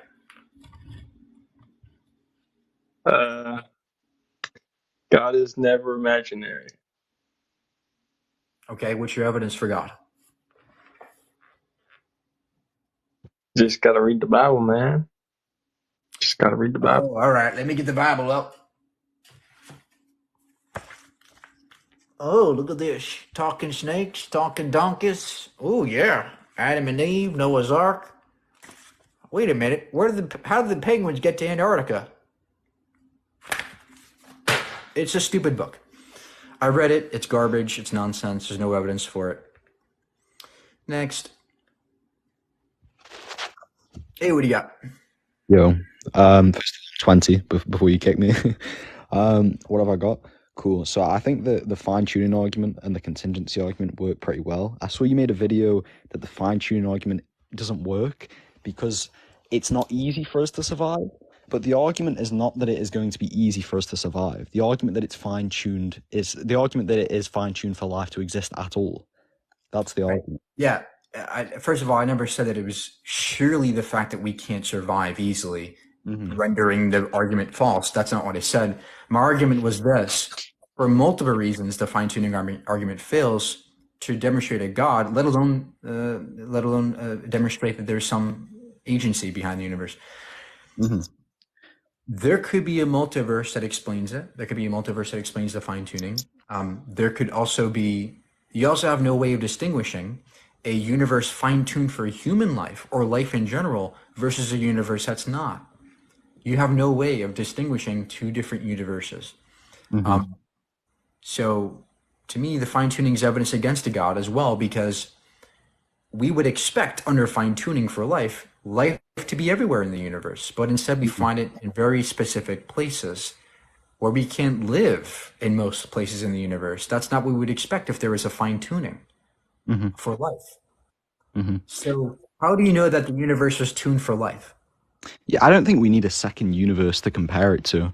We just need to compare that the things, that the laws of nature, we need to just compare things that are regular versus irregular.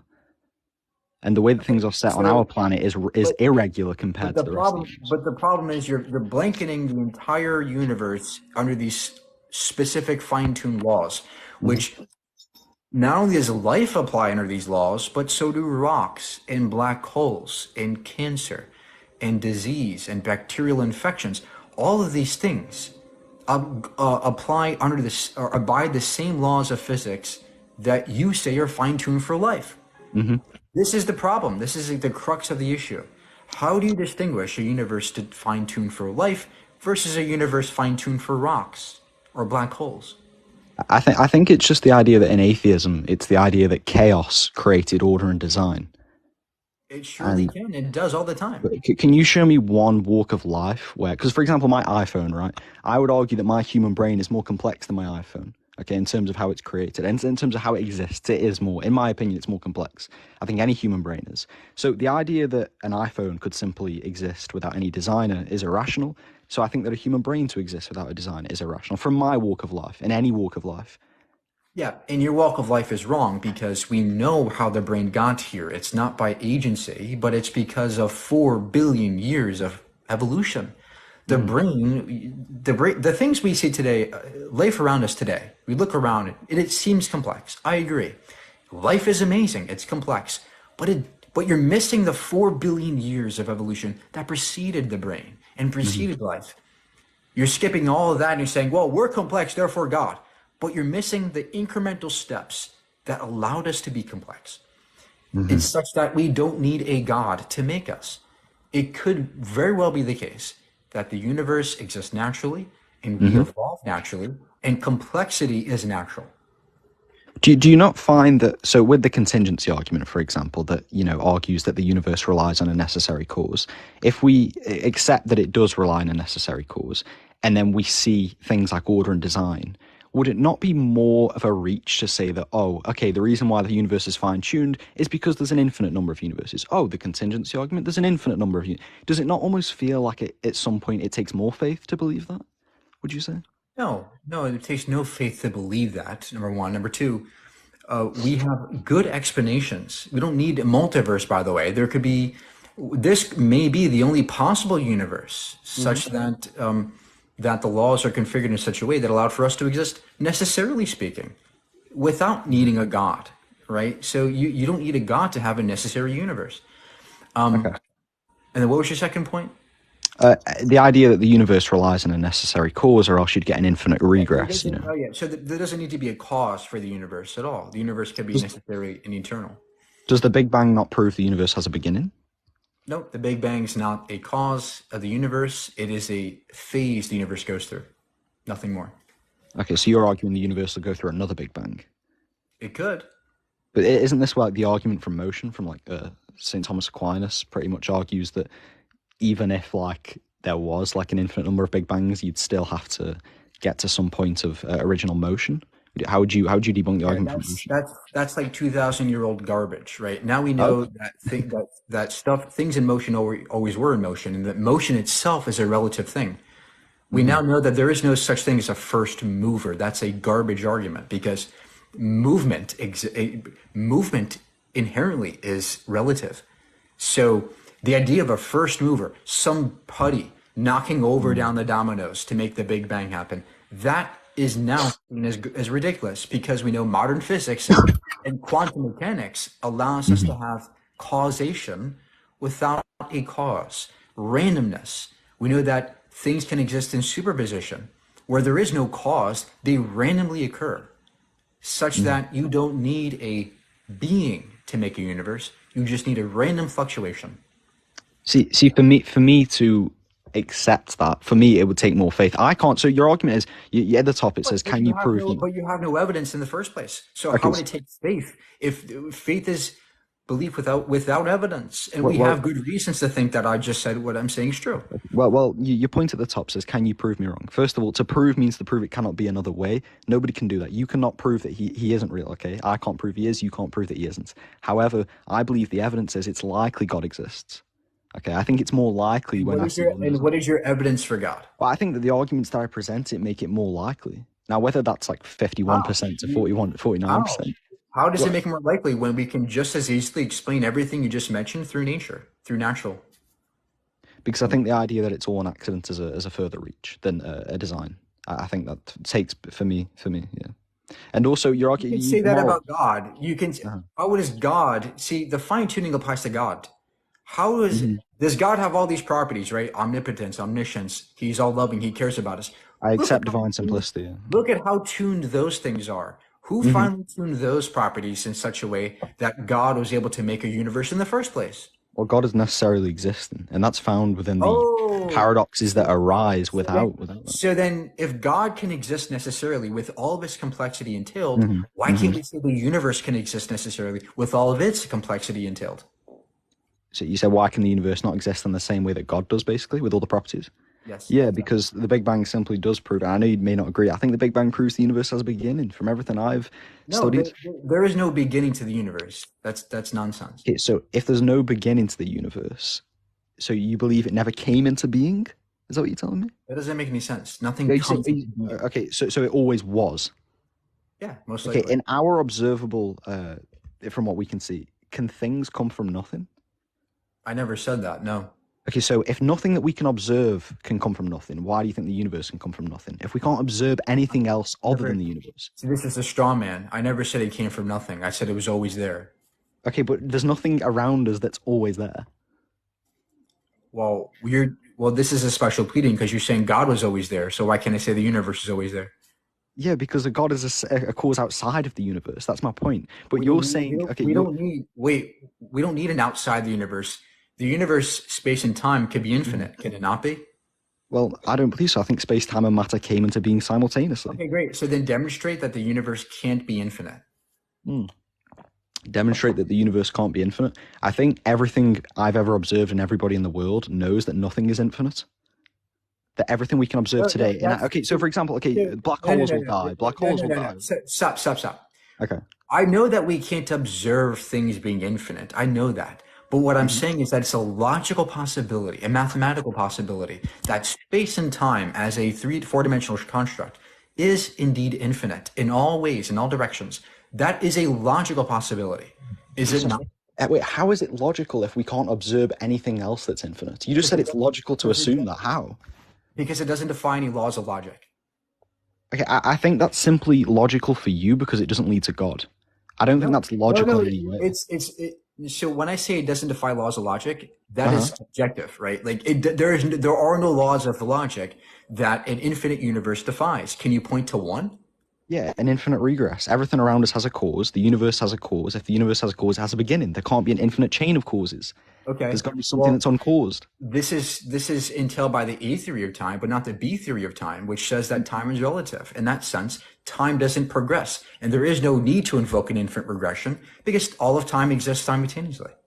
Okay, so to accept, so you said, we cannot observe anything that's infinite right now. You said that, right? However, it's logical to believe the universe is infinite. Right. That's a huge jump. For me, that is... Can you observe God? Can you observe God? No, but I can observe the result of God. So just like we can observe the results of an infinite universe. How can I observe the immaterial? There is no immaterial. Well, God is the immaterial. You're asking me as a material to observe the immaterial. Did you observe that? Well, no, but if you go to the beach and I see your footprint... Okay. Cool. What is it, sir? What is it immaterial? Okay, immaterial is the opposite of material. Immaterial, it's found in the word. Give me an example. Give me an example. Okay, so are you asking me to define the immaterial? Give an example of an immaterial. Well, I cannot. I would argue the immaterial is a spirit or God, something which is not of the physical world. I believe in a spiritual world. So how do we define this logically or physically? It doesn't make sense in any way. Yeah, sure. I don't think that everything needs to be scientifically proven. The problem is you're putting a naturalistic... We don't even have a coherent definition of what spirit is.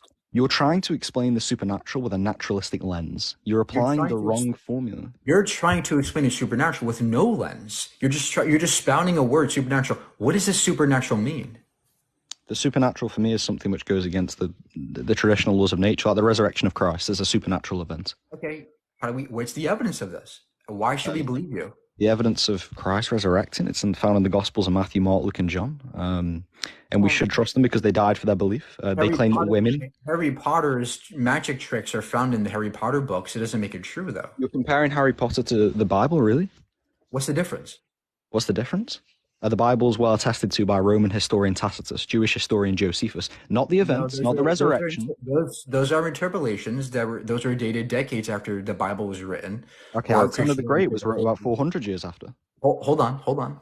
There are no eyewitness accounts. Not only are there no eyewitness accounts of the resurrection, you have no evidence at all for the resurrection. And the Bible is a story that was the Gospels were stories written decades after the resurrection even supposedly happened. So you don't have any witnesses. You have no contemporary evidence at all. Okay, do you know how Jesus was wrote about within 20 to 50 years after his death, especially the Gospel of Mark and Matthew? You have no evidence of God or Jesus at all. Okay, but just quickly, do you know how close that is for ancient history to be wrote about after your death? It doesn't matter, sir. What is the evidence that this guy rose from the dead that defies logic and physics? Okay, so the Bible claims that women discovered the risen Jesus before anybody else. Why would they claim that if women's opinions were seen as untrustworthy back then? If they were trying to convince people of a lie, I don't care about why would they say claims. I don't care about claims. I want evidence of this resurrection shit. Okay, cool. So I just want to quickly go over as well, just back to God. I'd like to get your opinions on morality. Is it subjective or is there objective morals? Morality cannot be objective, I think. I think that morality is subjective. But nice So pivot. you would have to bite the bullet and say there's nothing objectively wrong with child rapists. You'd have to accept that, right? I think it's wrong. It doesn't have to be. There does not have to be absolute wrongs for it to be wrong. Okay, so there's no... Okay, so if a child rapist says it's okay, you says it's not, none of them are right. That's your worldview. It's wrong. It is always wrong to me. I know it's wrong to you, but I'm saying there's nothing outside of your opinion that makes it wrong. Are you Christian? Yeah. Okay. When God says in Deuteronomy 13:6 that we should unalive atheists, do you think that's okay for you? Sorry, read the verse. 13:6, Deuteronomy 13:6 says we should unalive atheists. Unalive it. Okay, so first of all, Old Testament law, of course, set for the Israelites. So now all of a sudden, you don't have objective morality. It depends now. No, I believe in objective morality, but God sets that objective morality. Okay, great. So if it's objective, that it means it's always true. If it's objective, it means it's always true. Well, no, because God made the new covenant, which wiped away the old covenant. Jesus claims that in the book of Mark. So if God changes the objective morality... So you get to have subjective and objective at the same time. I can't No. Okay. No, I'm not claiming that. So great. So then why does your Bible allow slavery? Why does it allow genocide? Why does your Bible allow grape? By the way, your Bible allows grape. My Bible allows rape, really? Yes. Really? Or does it say that the rapist has to pay the father? Or does it? Which one is it? Does it allow rape, or does it say the rape must pay the father? Which one is it? Which one is it, bro? Whichever context it is, it's always wrong. Bro, the Bible never supports rape. It says the complete Yes, it opposite. does. Exodus 21:7 does. Exodus 21:7. Yes, Deuteronomy 22:28 does. Do you know historical context in any way? Have you ever actually read the Old Testament and New Testament? There's no context in which it's okay to own somebody as property or as a sex slave. Okay, so the Bible clearly, biblical slavery is very different to, for example, 1600, 1700 African-American slavery. It's still wrong. Okay, it's entirely different. I agree with you. Owning another human is wrong. Okay, great. So then why does your God allow it? Well, it was laws set for the Israelites at that specific time period. So you think that there was a time where it was okay to own slaves? Okay, I think there's a time where due to God's all-knowing sorry, pretty my head went blank. God's all-knowing part, the all-knowing part of God can simply... Bro, listen, I stumbled, man. Okay, so... Who are you to have subjective morality, Mike? You're subjective, but I have objective morality. Trust me, it's all in this Bible. Oh, you can own slaves? Oh, you can grape? Oh, you can murder? Oh. See, this is the problem. You pretend you have objectivity when you don't, because you want your Bible to be true when it's actual dog shit.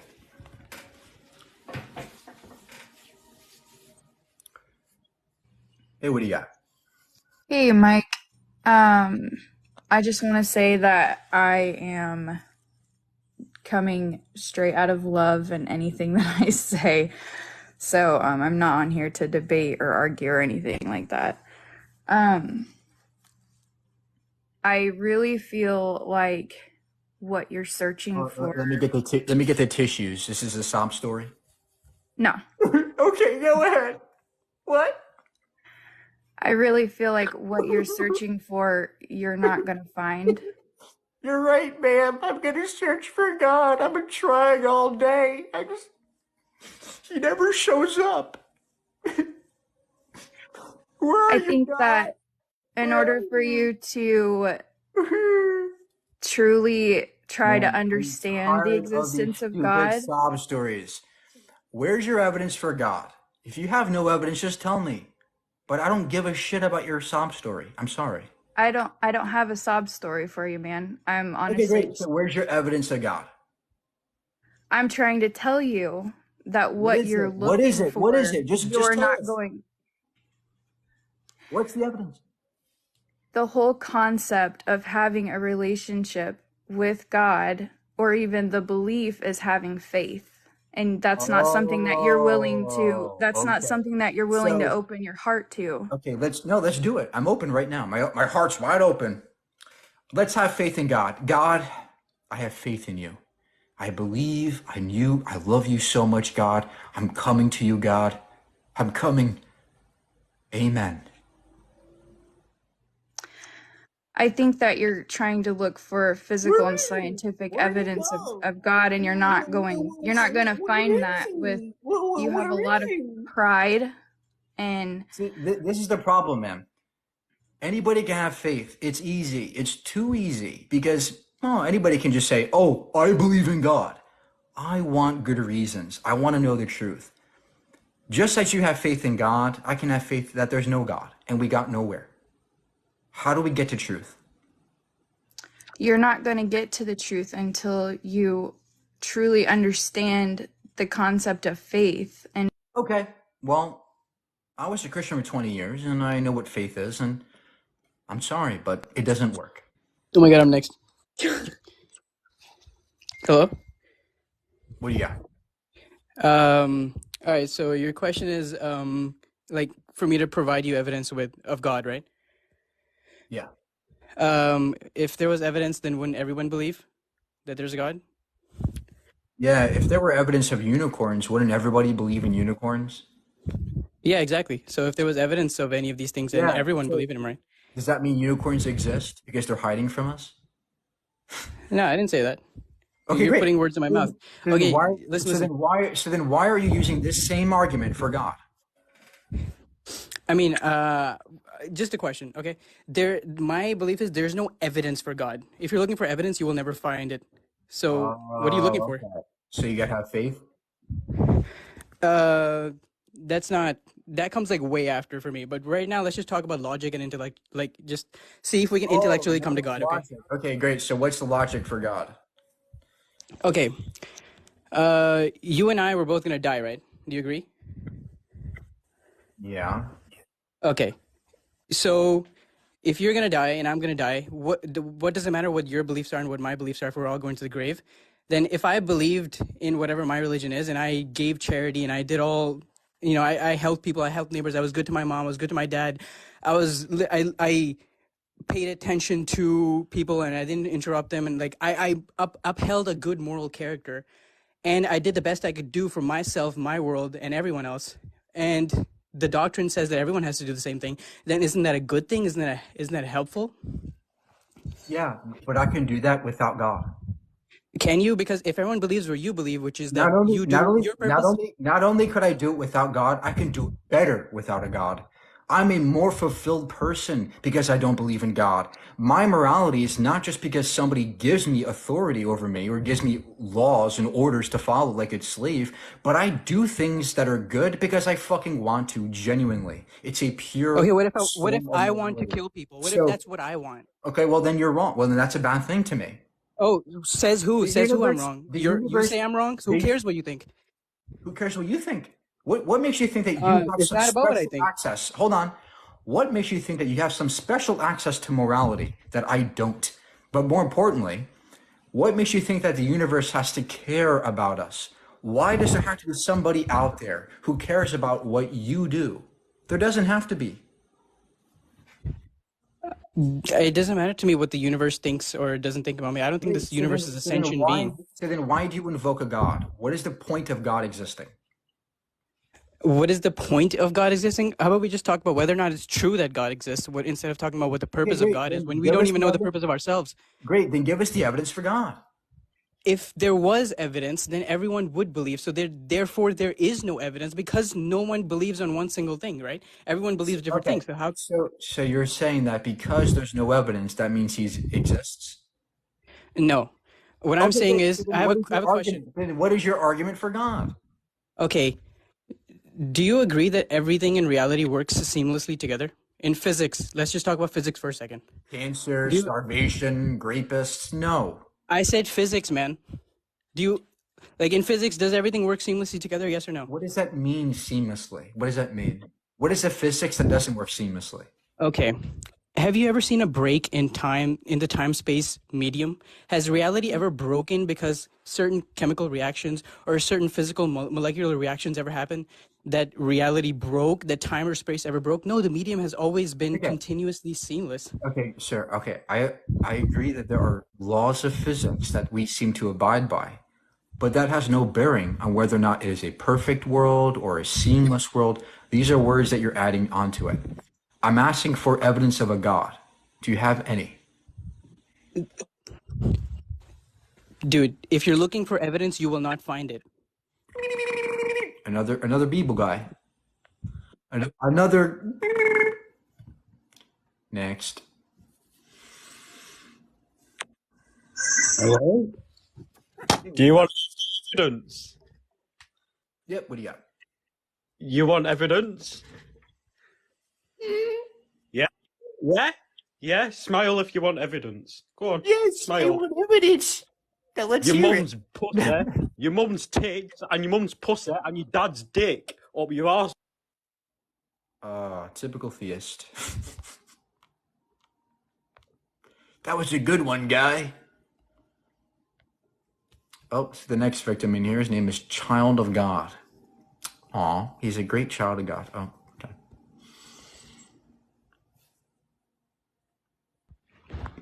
Hey, Mike. Hey, what do you got? Hey, just want to let you know that you're faggot. That's it. Oh, what's wrong with being gay? It's immoral. Why? I think you are wrong because you're vegan. Why? And I think you are actually. Okay, why? Do you have any argumentation to back up your garbage or not? I think that you're contradictory in being vegan, and I can prove it to you. Show it. Okay, so do you think it's okay to kill animals to save more animals? Because that's what you've been saying. That's what you've been saying. Yes, What that's did you what say? I you've been didn't hear what saying. you just said, sir. What did you just say? I ask you, do you think it's all right? Do you think it's morally right to kill animals to save more animals? The same more animals? What? Yes, like What does that that's what mean? I don't farmers do. understand. Are you speaking English? No, I'm speaking Arabic. Okay, well, come back when you can understand what I'm saying, because unfortunately, people love to hate, but they can never give evidence. It's easy to hate somebody. It's hard to give evidence that they're wrong.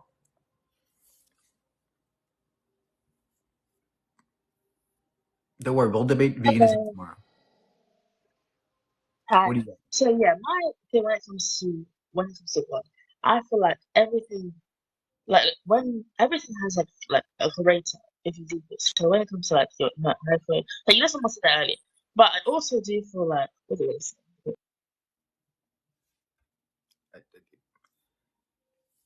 I don't understand. Maybe it's me, or I don't know, but hey, what do you got? So, what if I see God as mathematics?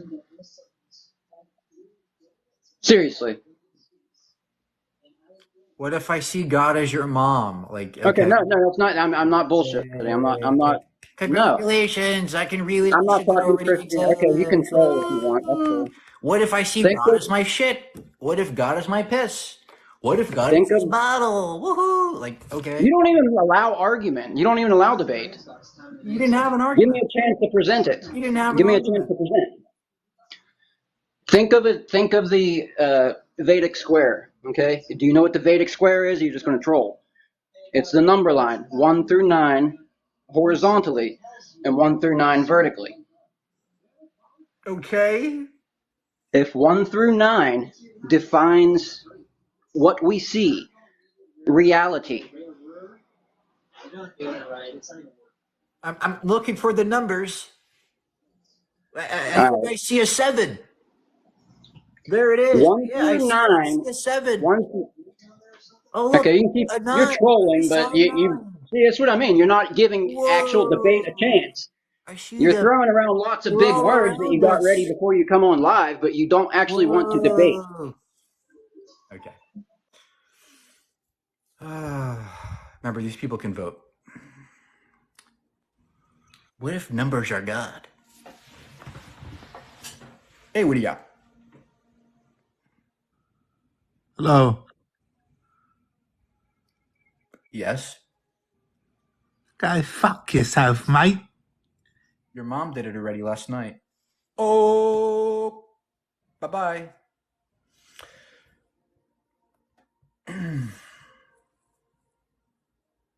Good day, mate. Hey, what do you got? Hello? How old are you? I am 17 years old. Did you guys hear his friend tell him? How old am I? 17. 17?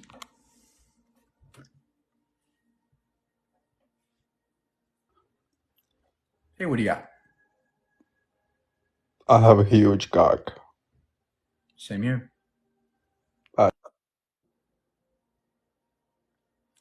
Next.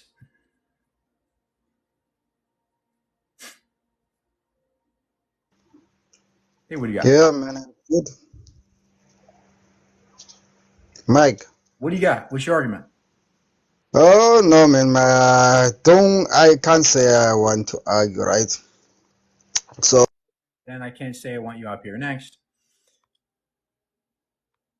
You guys are scared to argue, but this is literally how we progress forward, right? Argumentation. You guys are scared to argue. Don't be scared to argue, right? Be scared to be silent.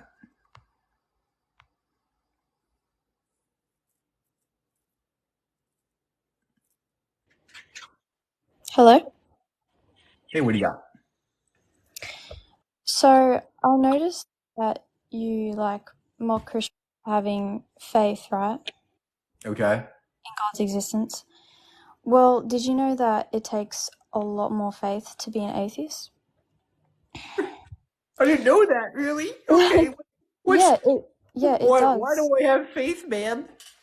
Yeah, it does, because scientist Sir Roger Penrose, if you know who he is, calculated that the likelihood of the universe having this precise of a design, and the calculation he came up with was 10 billion to the 123rd power, which is, the number 10 billion with 123 zeros, Okay. a number that humans cannot even comprehend. Okay. And Now, atheist scientists... okay, ma'am.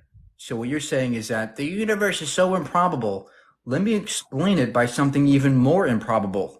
An omnipotent, omnipresent, all-loving God who cares about me and what I do in my bedroom and cares about what I do, what every action I think is. And you're trying to explain away the improbability of the universe with something even more improbable, something even more infinitely improbable. You're kicking the can down the road. You're saying you're kicking the problem down the road, right? You're saying that that the universe is too improbable, therefore let's explain it by something less probable than even that. But more importantly, where did this number come from? It seems like he pulled it out of his ass. Roger Penrose is an authority figure. It does not mean that you can appeal to everything he says as fact. This is an appeal to authority. So do you have any actual good reasons to think that this number points to God existing or not? Okay, well, what about atheist scientist Stephen Hawking's? What about him?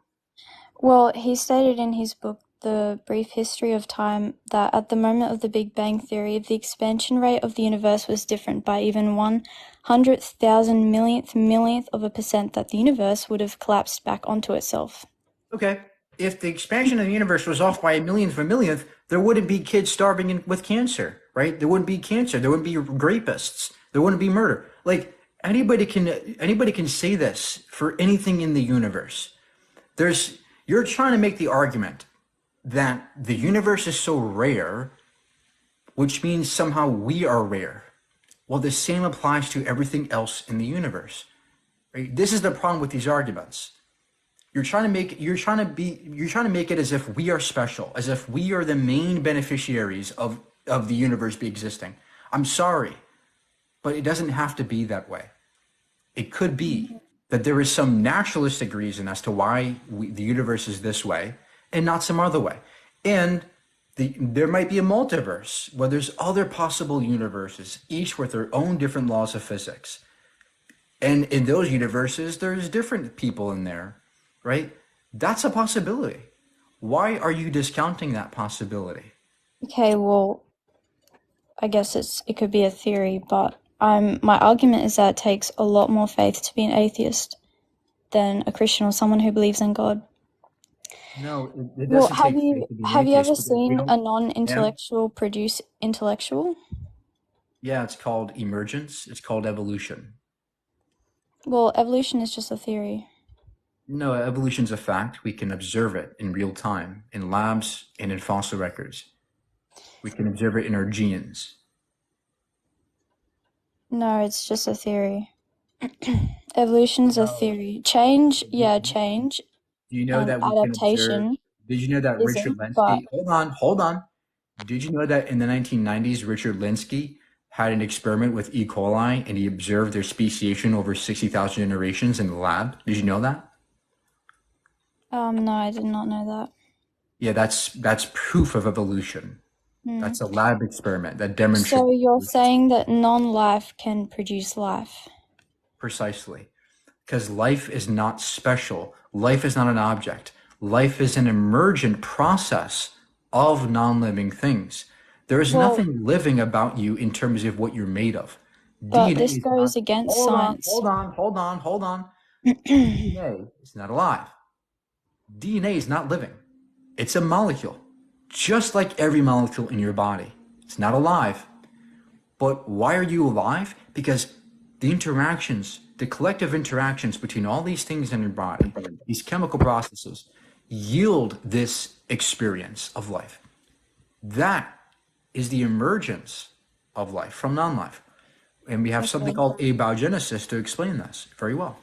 So you believe that a mass expansion or explosion produced design in order? Who said there's design? Well, there's clear design on this earth. If there's design, in order, what's the non-design? What do you mean by that? Is everything designed? Yeah, I would say so. Our eyes designed to work the way it does, So etc. even a grain of sand? Is designed. Well, sure, because I believe that God designed this earth. Okay, so if you're going to say that everything's designed, from the eye that is complex to a grain of sand that is not complex, don't you see the fallacy here? You're arguing that we are complex, therefore designed, but you're making a special pleading case for the sand. You're saying that, oh well, the sand it's not complex, but it's designed, right? This is the issue. You have no symmetry breaker between a design and a non-design to compare and contrast. So just as you say everything's designed, I can say everything's not designed. Well, I think that's just your own little theory there, because there's clear design here. You believe in talking donkeys, man, right? You don't even have a theory. You have a dumb hypothesis. I'm asking for evidence of a God in design, and clearly you can't give any because you can't even understand what I just told you. Well, yeah, How do you I think distinguish that a design from non-design? If you can't distinguish the two, you have no way of knowing this is design in the first place. Well, I disagree. Because, like I said, it takes a lot more faith to be an atheist than a Christian, because you believe that this all just was by luck, which I read out the percentages, and it's... Why can't the universe be here by chance? Why is that so wrong? Because clearly it just wouldn't happen just by chance. It couldn't have. Why not? Why not? Because it couldn't have. I read you the percentages. Why can't we be here by chance? Why is that so bad? Why is it so hard to believe that a designer designed all this? Tell me that. Because there's no evidence for it. And if there is, and if this is designed, if there is designed, they did a shitty job. Look at cancer, heart attacks, diabetes. Those are stupid designs. Allergies. Our immune systems attack themselves. Look at I have to wear glasses to see properly. The sheer fact that we can design things like pieces of glass that can fix our eyesight tells me that your God is a terrible designer. Well, not necessarily. If mere apes can fix our bad eyesight, well, that tells me that your God could not do that. Your God could not even intellectually outcompete humans. Well, no, because according to my theology, the world was perfect and without disease and problems and etc. So you can't really use that argument on me. So now you're trying to explain away the discrepancies by saying that there is sinners. It's our fault. We are the bad ones. Okay. Did you know that cancer predates humans? Well, is that a fact? Absolutely, ma'am. We have fossils, we have bones that we can observe cancer in that are billions of years before humans. Well, we also know that the Earth isn't billions of years old. We absolutely do know it's billions of years old, ma'am. It's called zircon rock dating. I don't think that's being proven, bro. Do you know what zircon crystal dating is? No, I don't. We can tell. So we can actually date with radiometric dating. It's called iron and other types of radiometric materials. We observe the relative age of these materials by observing the amount of decay that happens in these crystals. And we can measure with absolute certainty how old the Earth is. It's a mathematical certainty that the Earth is 4.5 billion years old. Not necessarily, because they've also discovered problems if the Earth was really that old. What problems? Such as like the gravitational pull and stuff like that.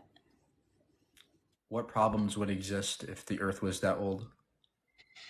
Well, I don't have a laptop in front of me, but I have read about it, and there's plenty of problems. And well, when you get your laptop that has evidence for God, let us know, okay?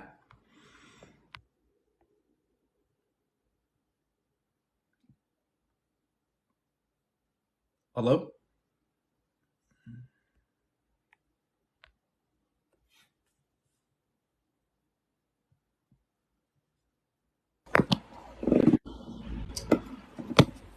Hello?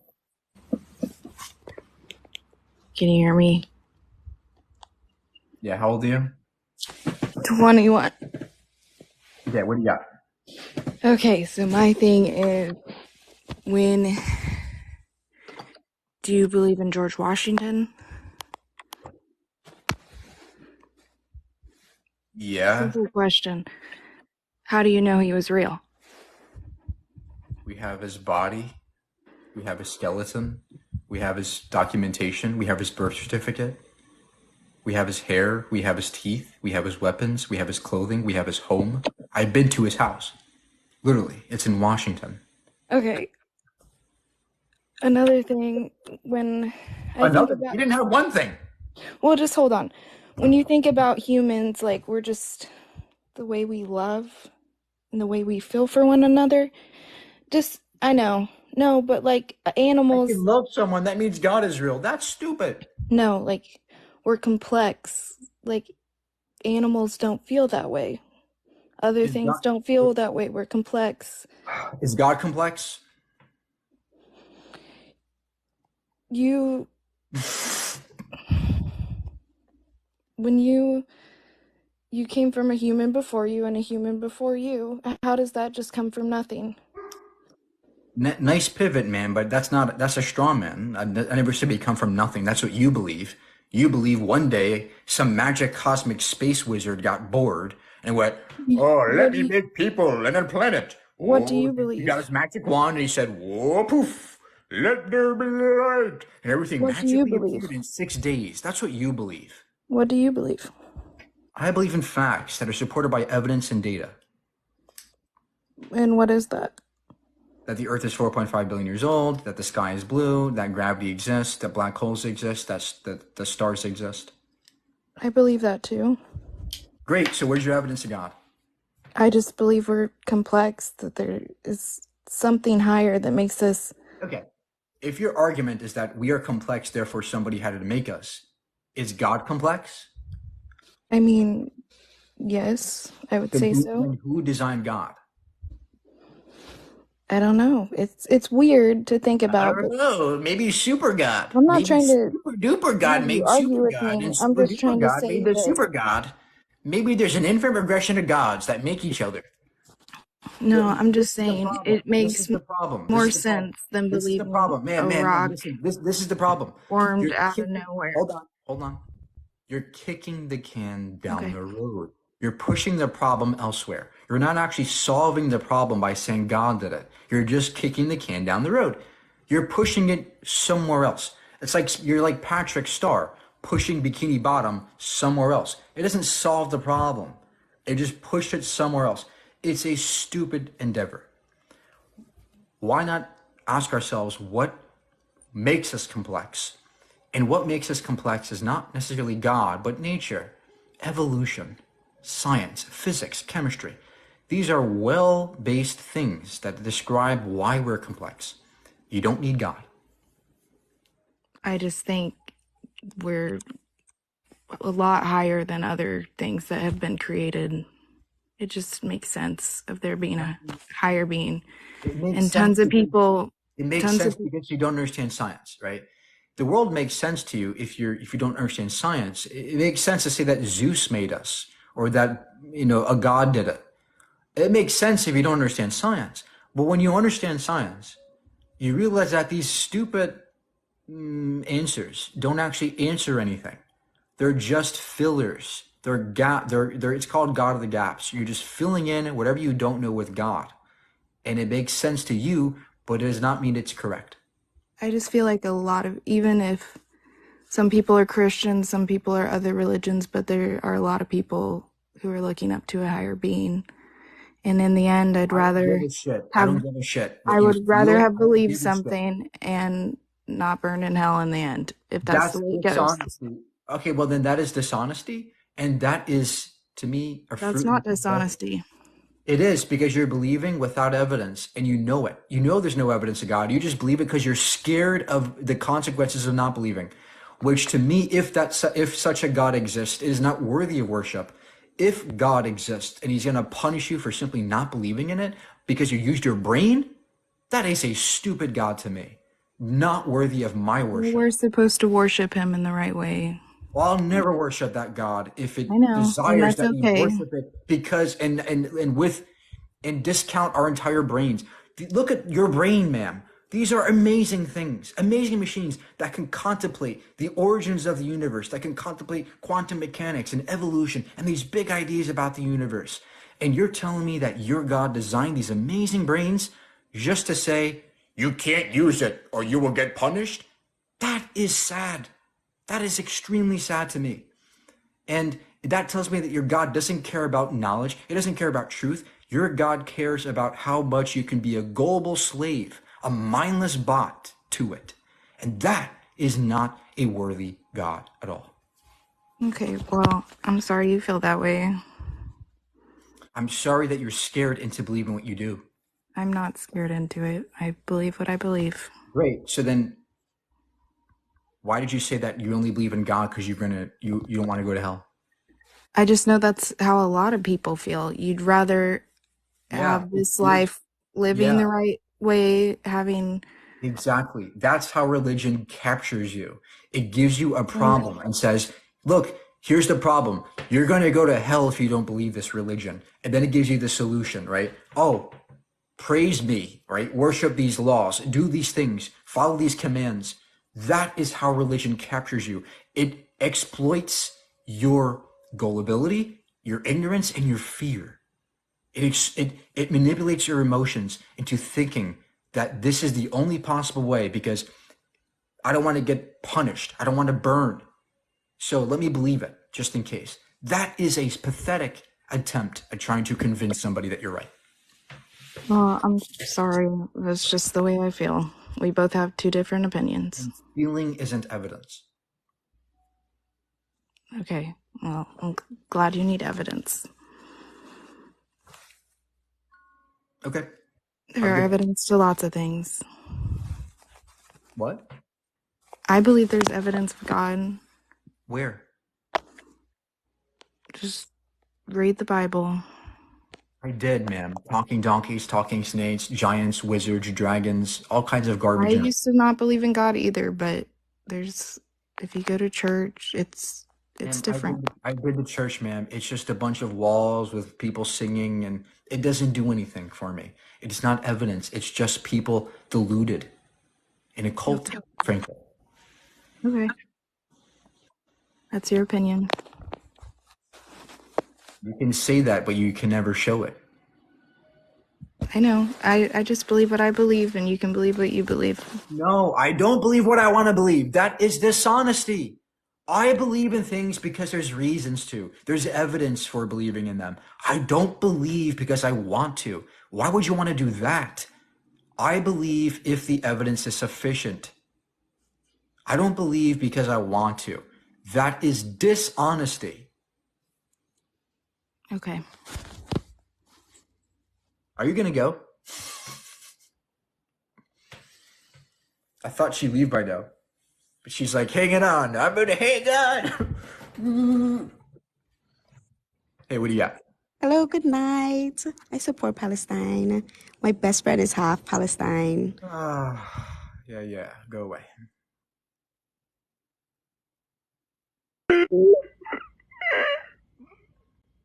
God, is that you?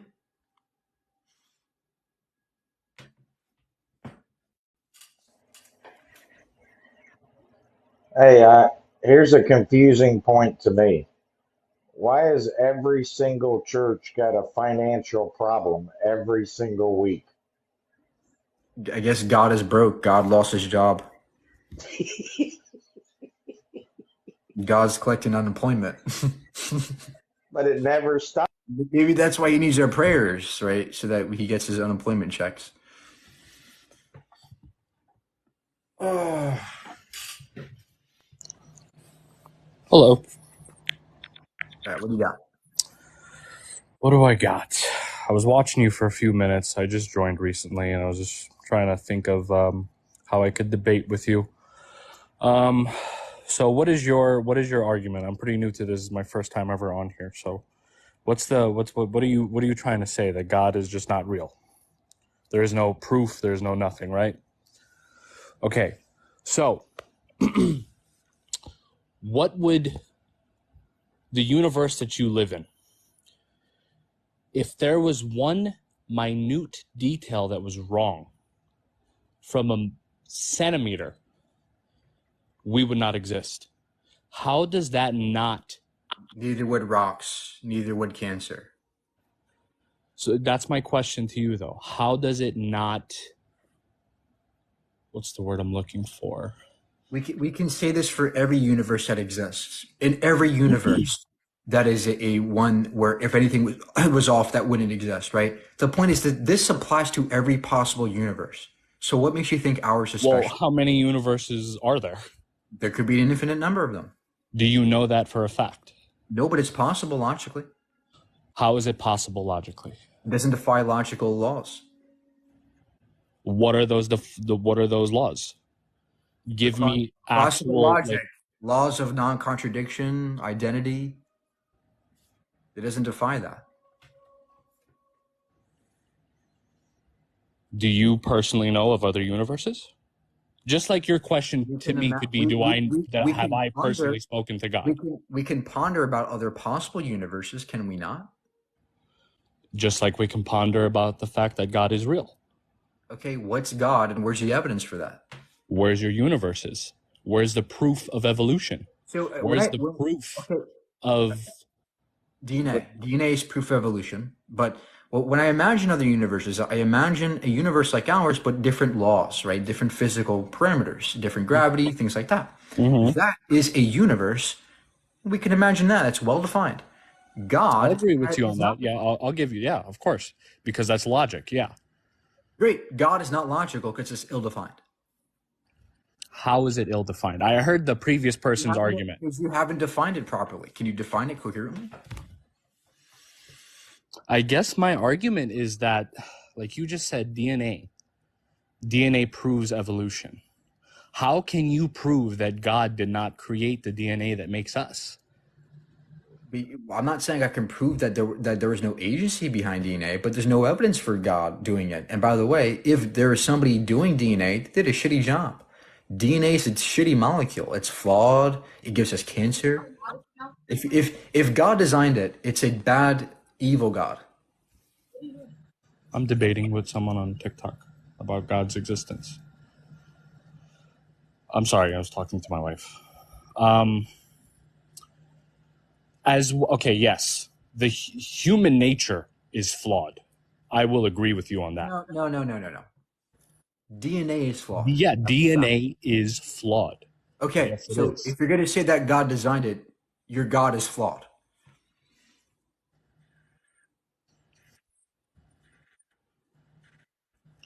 That's just like saying, though, like science isn't perfect either. Science Man is created a science. We made science. We figured out all this stuff Okay. that makes the universe go. How is this relevant to the fact that you made a claim that the universe is perfect, right? The universe is special. How do you demonstrate that? I didn't make a claim that the universe is special. Okay, great. So then why is God required? Because God is just. Because without God, let's say there was no one that believed in God. God was never even mentioned in our evolution throughout time and history. Let's say it never happened. Where do you think we would be? Do you think we would be better off? We'd probably have flying cars. Like, literally, like we'd probably be in a way better position. There'd be no wars. There'd be less wars by far. There'd be less hatred, less bigotry. There'd be less racism, less wars. It'd be a way better world. It'd be a way better world. The Israel war, I'll give you that. But all of the other wars, dude, come on. What did World War II have to do with religion? Your argument is petty. It's futile because you're saying, well, what if God did exist? Well, your argument means nothing because I can use this for anything that people believe in. Santa Claus. What if nobody believed in Santa Claus? Oh no. I'm asking for evidence that God exists. Do you have any actual reasons to believe in God? Do I have any actual reasons to believe in God? Yes, I do. Where? What's the reason? What's a good reason? The fact that you and I are alive and breathing. That is my argument. The same way that you cannot... So what about me breathing means God exists? Wait, let me say this. If I'm not breathing, does that mean God doesn't exist? Well, no. I'm just saying, like, humanity and all. Not just you specifically. Humanity and all. I'm not breathing. All of humanity. That means God's not real. Okay, great. So then what about me breathing means God exists?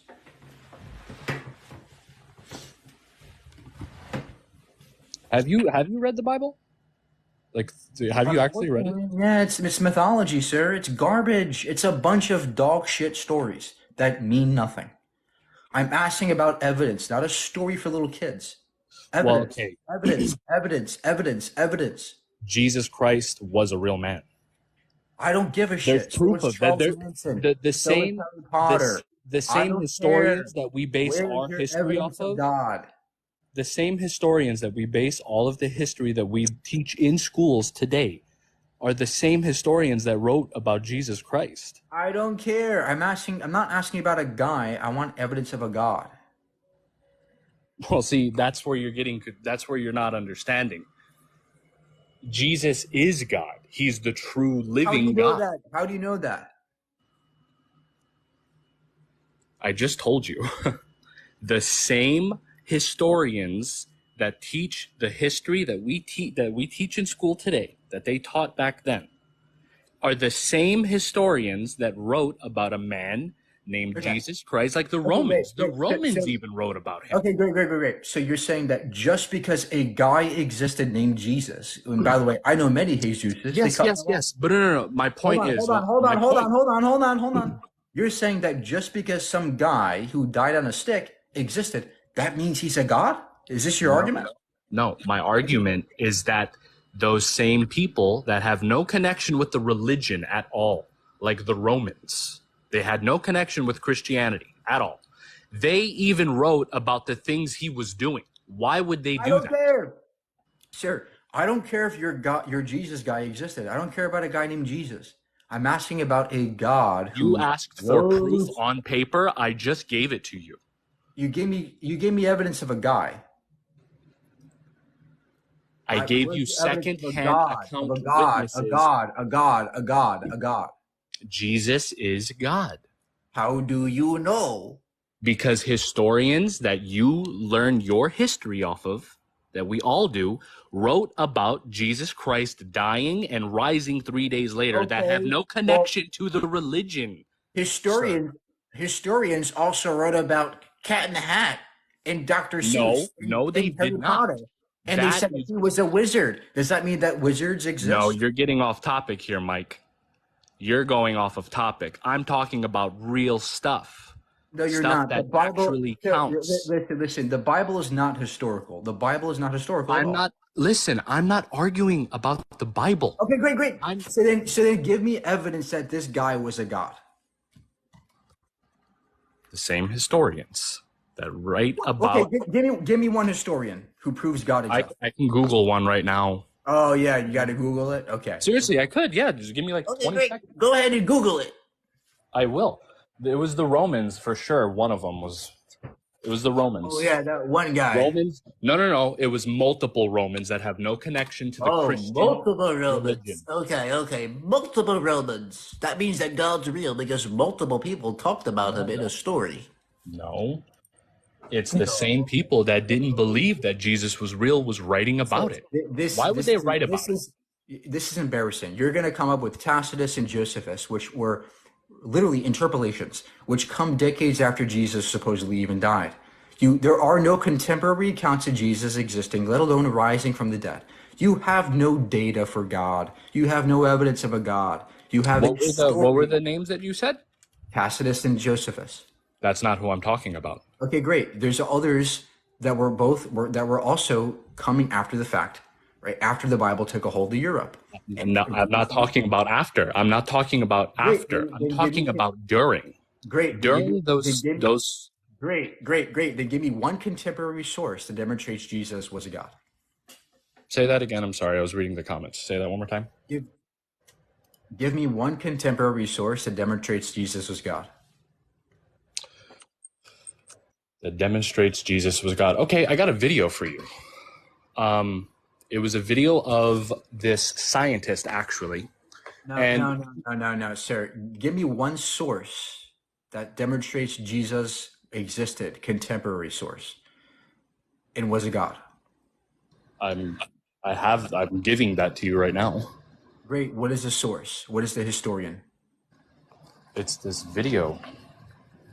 It happened in like the late 2000s. A video. Yes, it was of research of the crucifixion of Christ in Jerusalem. Like Netflix, like YouTube. No. It was like. So, what is your source that demonstrates Jesus was a God? The source was that they went to the site where Jesus Christ was crucified, which that really happened. Everyone wrote about it, not just in the Bible. Thing, Jesus Christ was a man that got crucified. Okay. They went to that specific site. They went underground and they found blood. They took it back to the lab and the blood was still alive. Okay, great. The blood was thousands of years old. Then give me the scientific source that analyzed the blood and demonstrated this was true. Where's your scientific source for that? I'm looking for it on my computer right now. Okay, me too.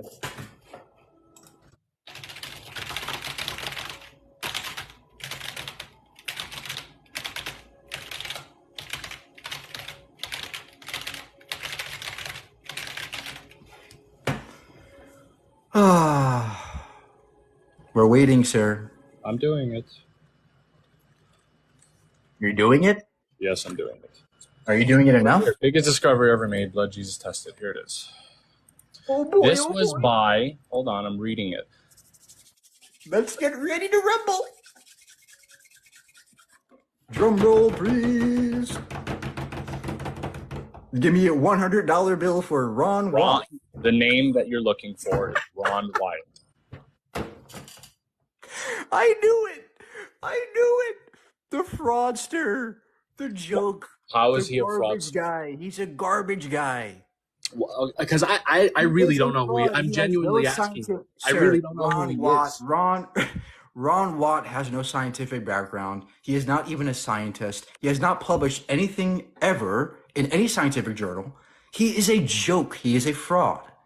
He has presented no evidence, no data ever. You have nothing but a YouTube article, a Netflix documentary. That's the best you got.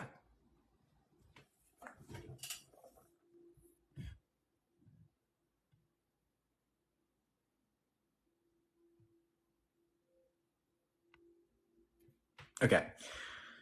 On that note, I gotta end it for tonight.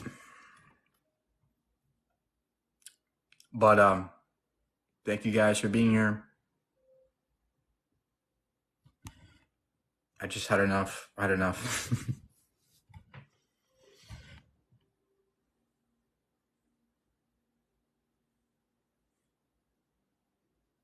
Keep thinking critically, guys. Ask questions, right?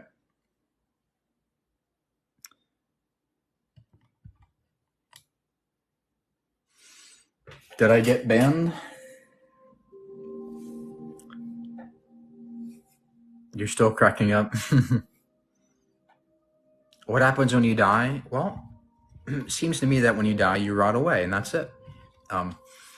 If something happens after I die, great, but I live in the present. I live in the now moment. Whether or not I go somewhere, I'm not expecting it. I don't know. We don't know if there's something after this.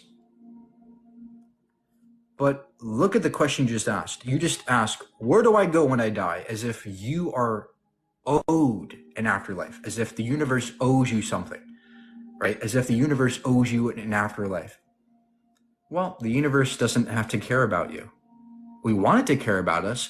We want to be special. We want to live on, but we don't always get the chance.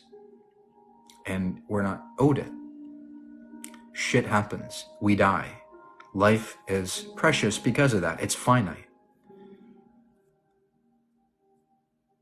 And we can produce our own meaning and purpose in this life. I can be happy in this life.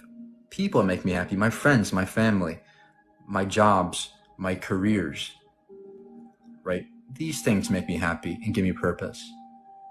And that's it. That's all we can do. All we can do is try to make the world better.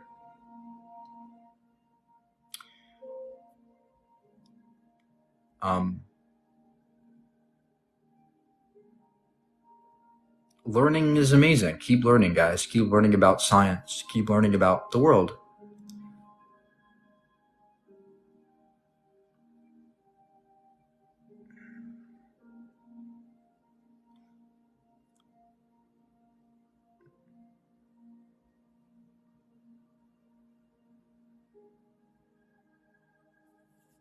There's a lot of great things out there. There's a lot of amazing things to do out there. A lot of great possibilities and potential. In fact, there might be even more than a God out there. The universe might be more mysterious and more wondrous than God to you is. There could be something even more grander out there. Something more counterintuitive that defies everything we understand today. That's what science is about. It's about learning and being at the frontier of new understandings of the world. It changes everything that we knew before. That's what makes us human. We keep going and we stay curious and we keep striving for the answers. We don't stop at God. We keep going. We keep learning. Imagine if our ancestors stopped at God or Zeus. Imagine if Zeus is the truth, that's it. Imagine if nobody questioned their belief. The Roman gods or the Greek gods or the Egyptian gods or the African gods. Imagine if nobody questioned their gods.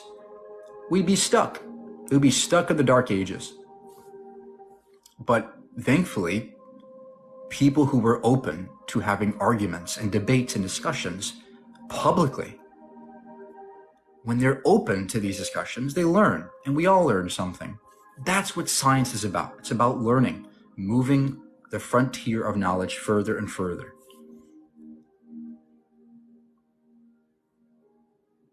And yes, it's scary.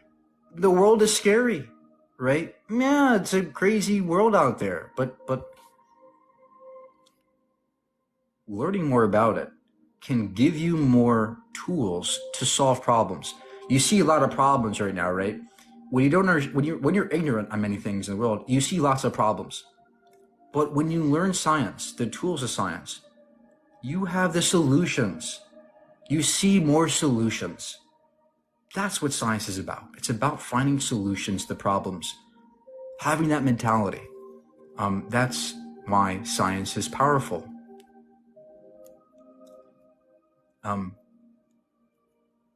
But that requires you to get out of your comfort zone.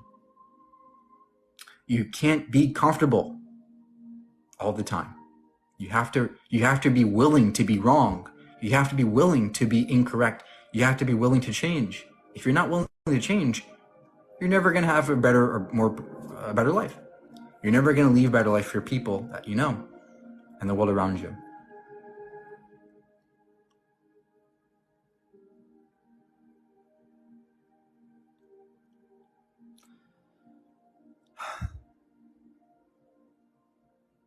A lot of people are scared to be wrong. They're scared that God might not be real. But it might be scary. But it's fruitful. It is worth it to learn. Because the more I learn, the more you learn about the world, the more you appreciate things. The more you learn about other people, the more you understand them, the less bigotry there is, the less resistance you have towards them when you understand their perspective, right? And there's so many examples of this, but you have to be open to other people.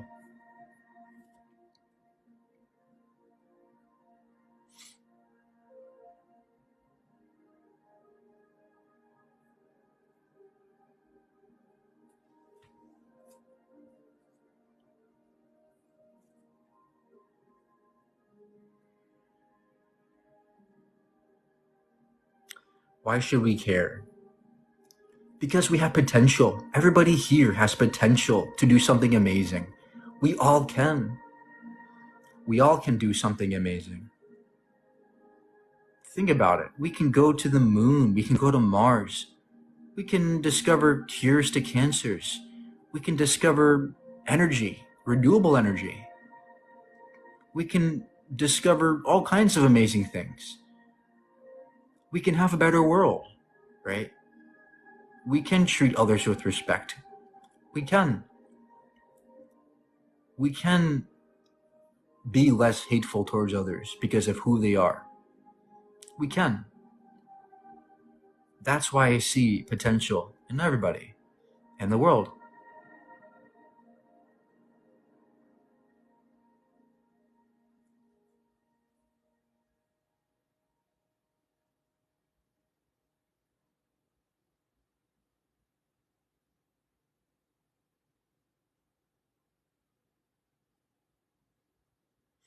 You're angry towards those of a God belief.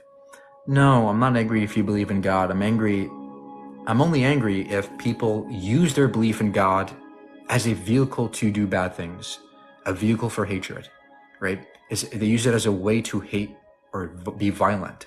That's what I don't like. And that's what I see much of in our world. People use their Bibles or their Qurans to do bad things in the name of their religion or their God. They get to do whatever they want, they feel. And that to me is wrong.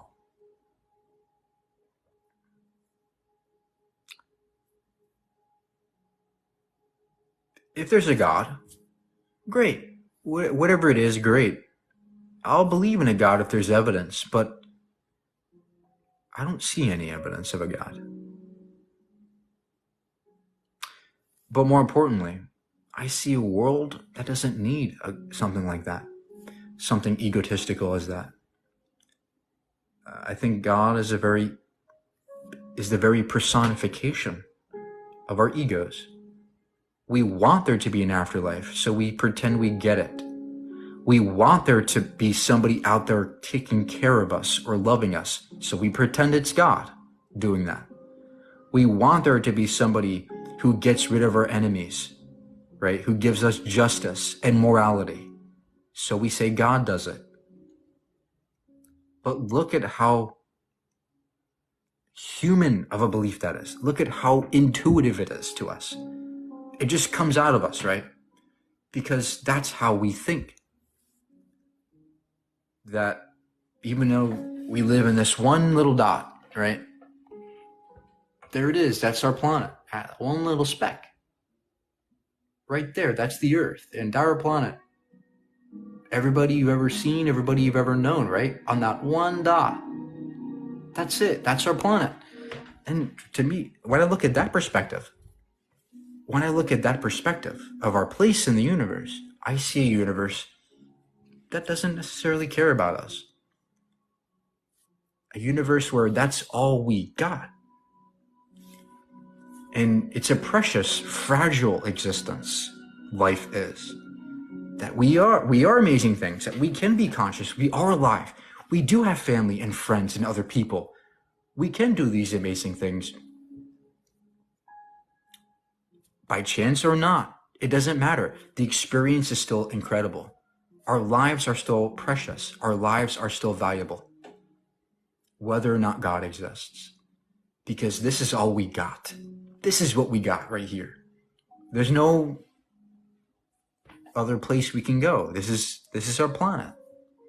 Let's take care of it. Let's take care of each other. Not in the name of God, but in the name of ourselves. A genuine perspective of it. Doing good because I want to do good. Because I really see the benefits of it for other people. The real benefits. Not because I'm glorifying some magical space daddy, but because I see the benefits, the real benefits to people in the real world. That's a way better, to me, view of the world.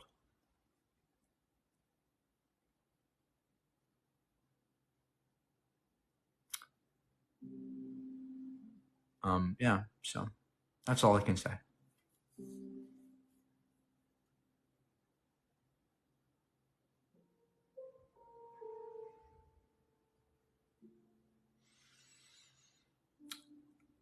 Atheists can be very happy people. I'm very happy in my life. I'm happier than ever. More grateful for life than ever before. Every day I get more grateful of life. Every day I'm like, wow, another day. Another day. Yeah, this might be my last day. But fuck, it's amazing. Damn, look at what we can do. Look at how much potential we have. So when I look at the pale blue dot, when I look at science, when I look at the potential of our species, when I look at people, amazing people out there, and then I look at things like the war, it just makes me upset and sad. When I look at things like people being anti-LGBT, that makes me upset because there's no reason for that. Look at that picture of reality. This utterly dwarfs the idea of bigotry and hatred, right? Look at that perspective. Going from this perspective to this tiny little religious perspective, it's sad. And that's why I'm here. I'm trying to make you guys understand that there is another perspective, a secular perspective. One that is not only as good and fruitful, but perhaps even more fruitful than a religious perspective. Just saying.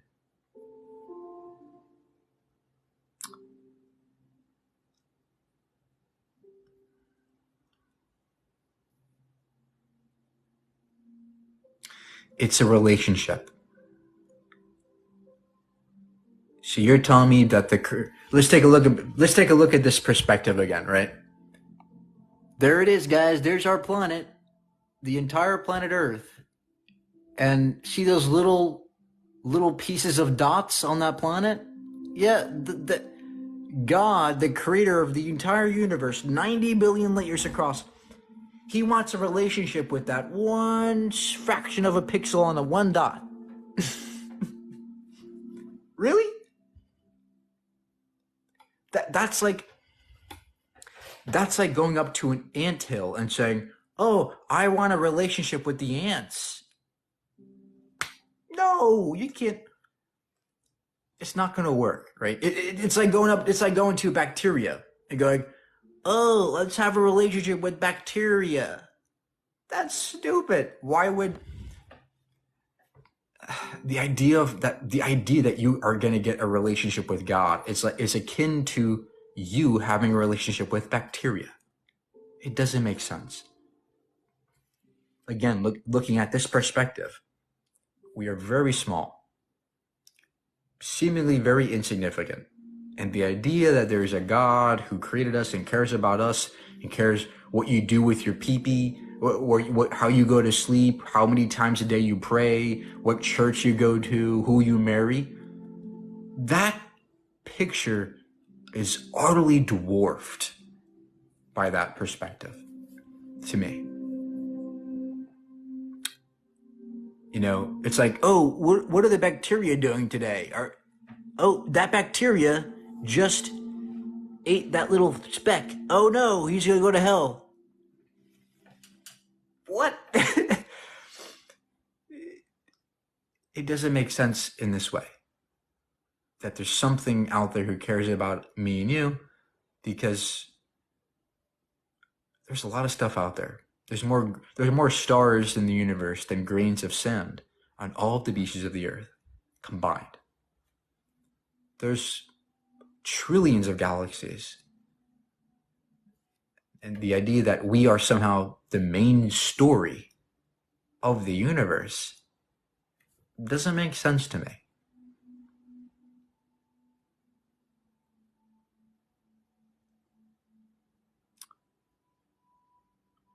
But regardless, I can still live my life to the fullest without a God.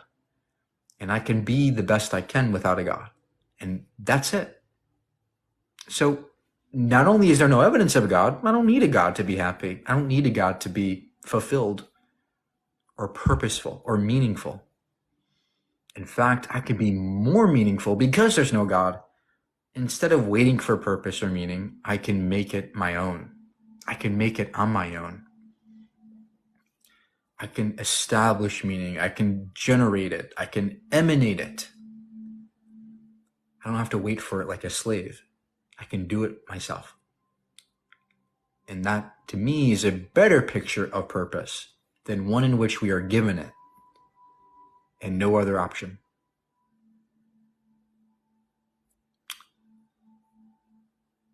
A universe that is infinite with all these possibilities is more exciting than one that has only one possibility and one end goal, especially when that end goal is one in which we are simply meant to glorify your magic wizard and meant to praise it all of eternity. Yes, God, you're amazing. Thank you for creating us. That seems like a waste of time to me. I think there's much more out there, many more possibilities than what most people think. So just keep thinking, keep learning. It's amazing.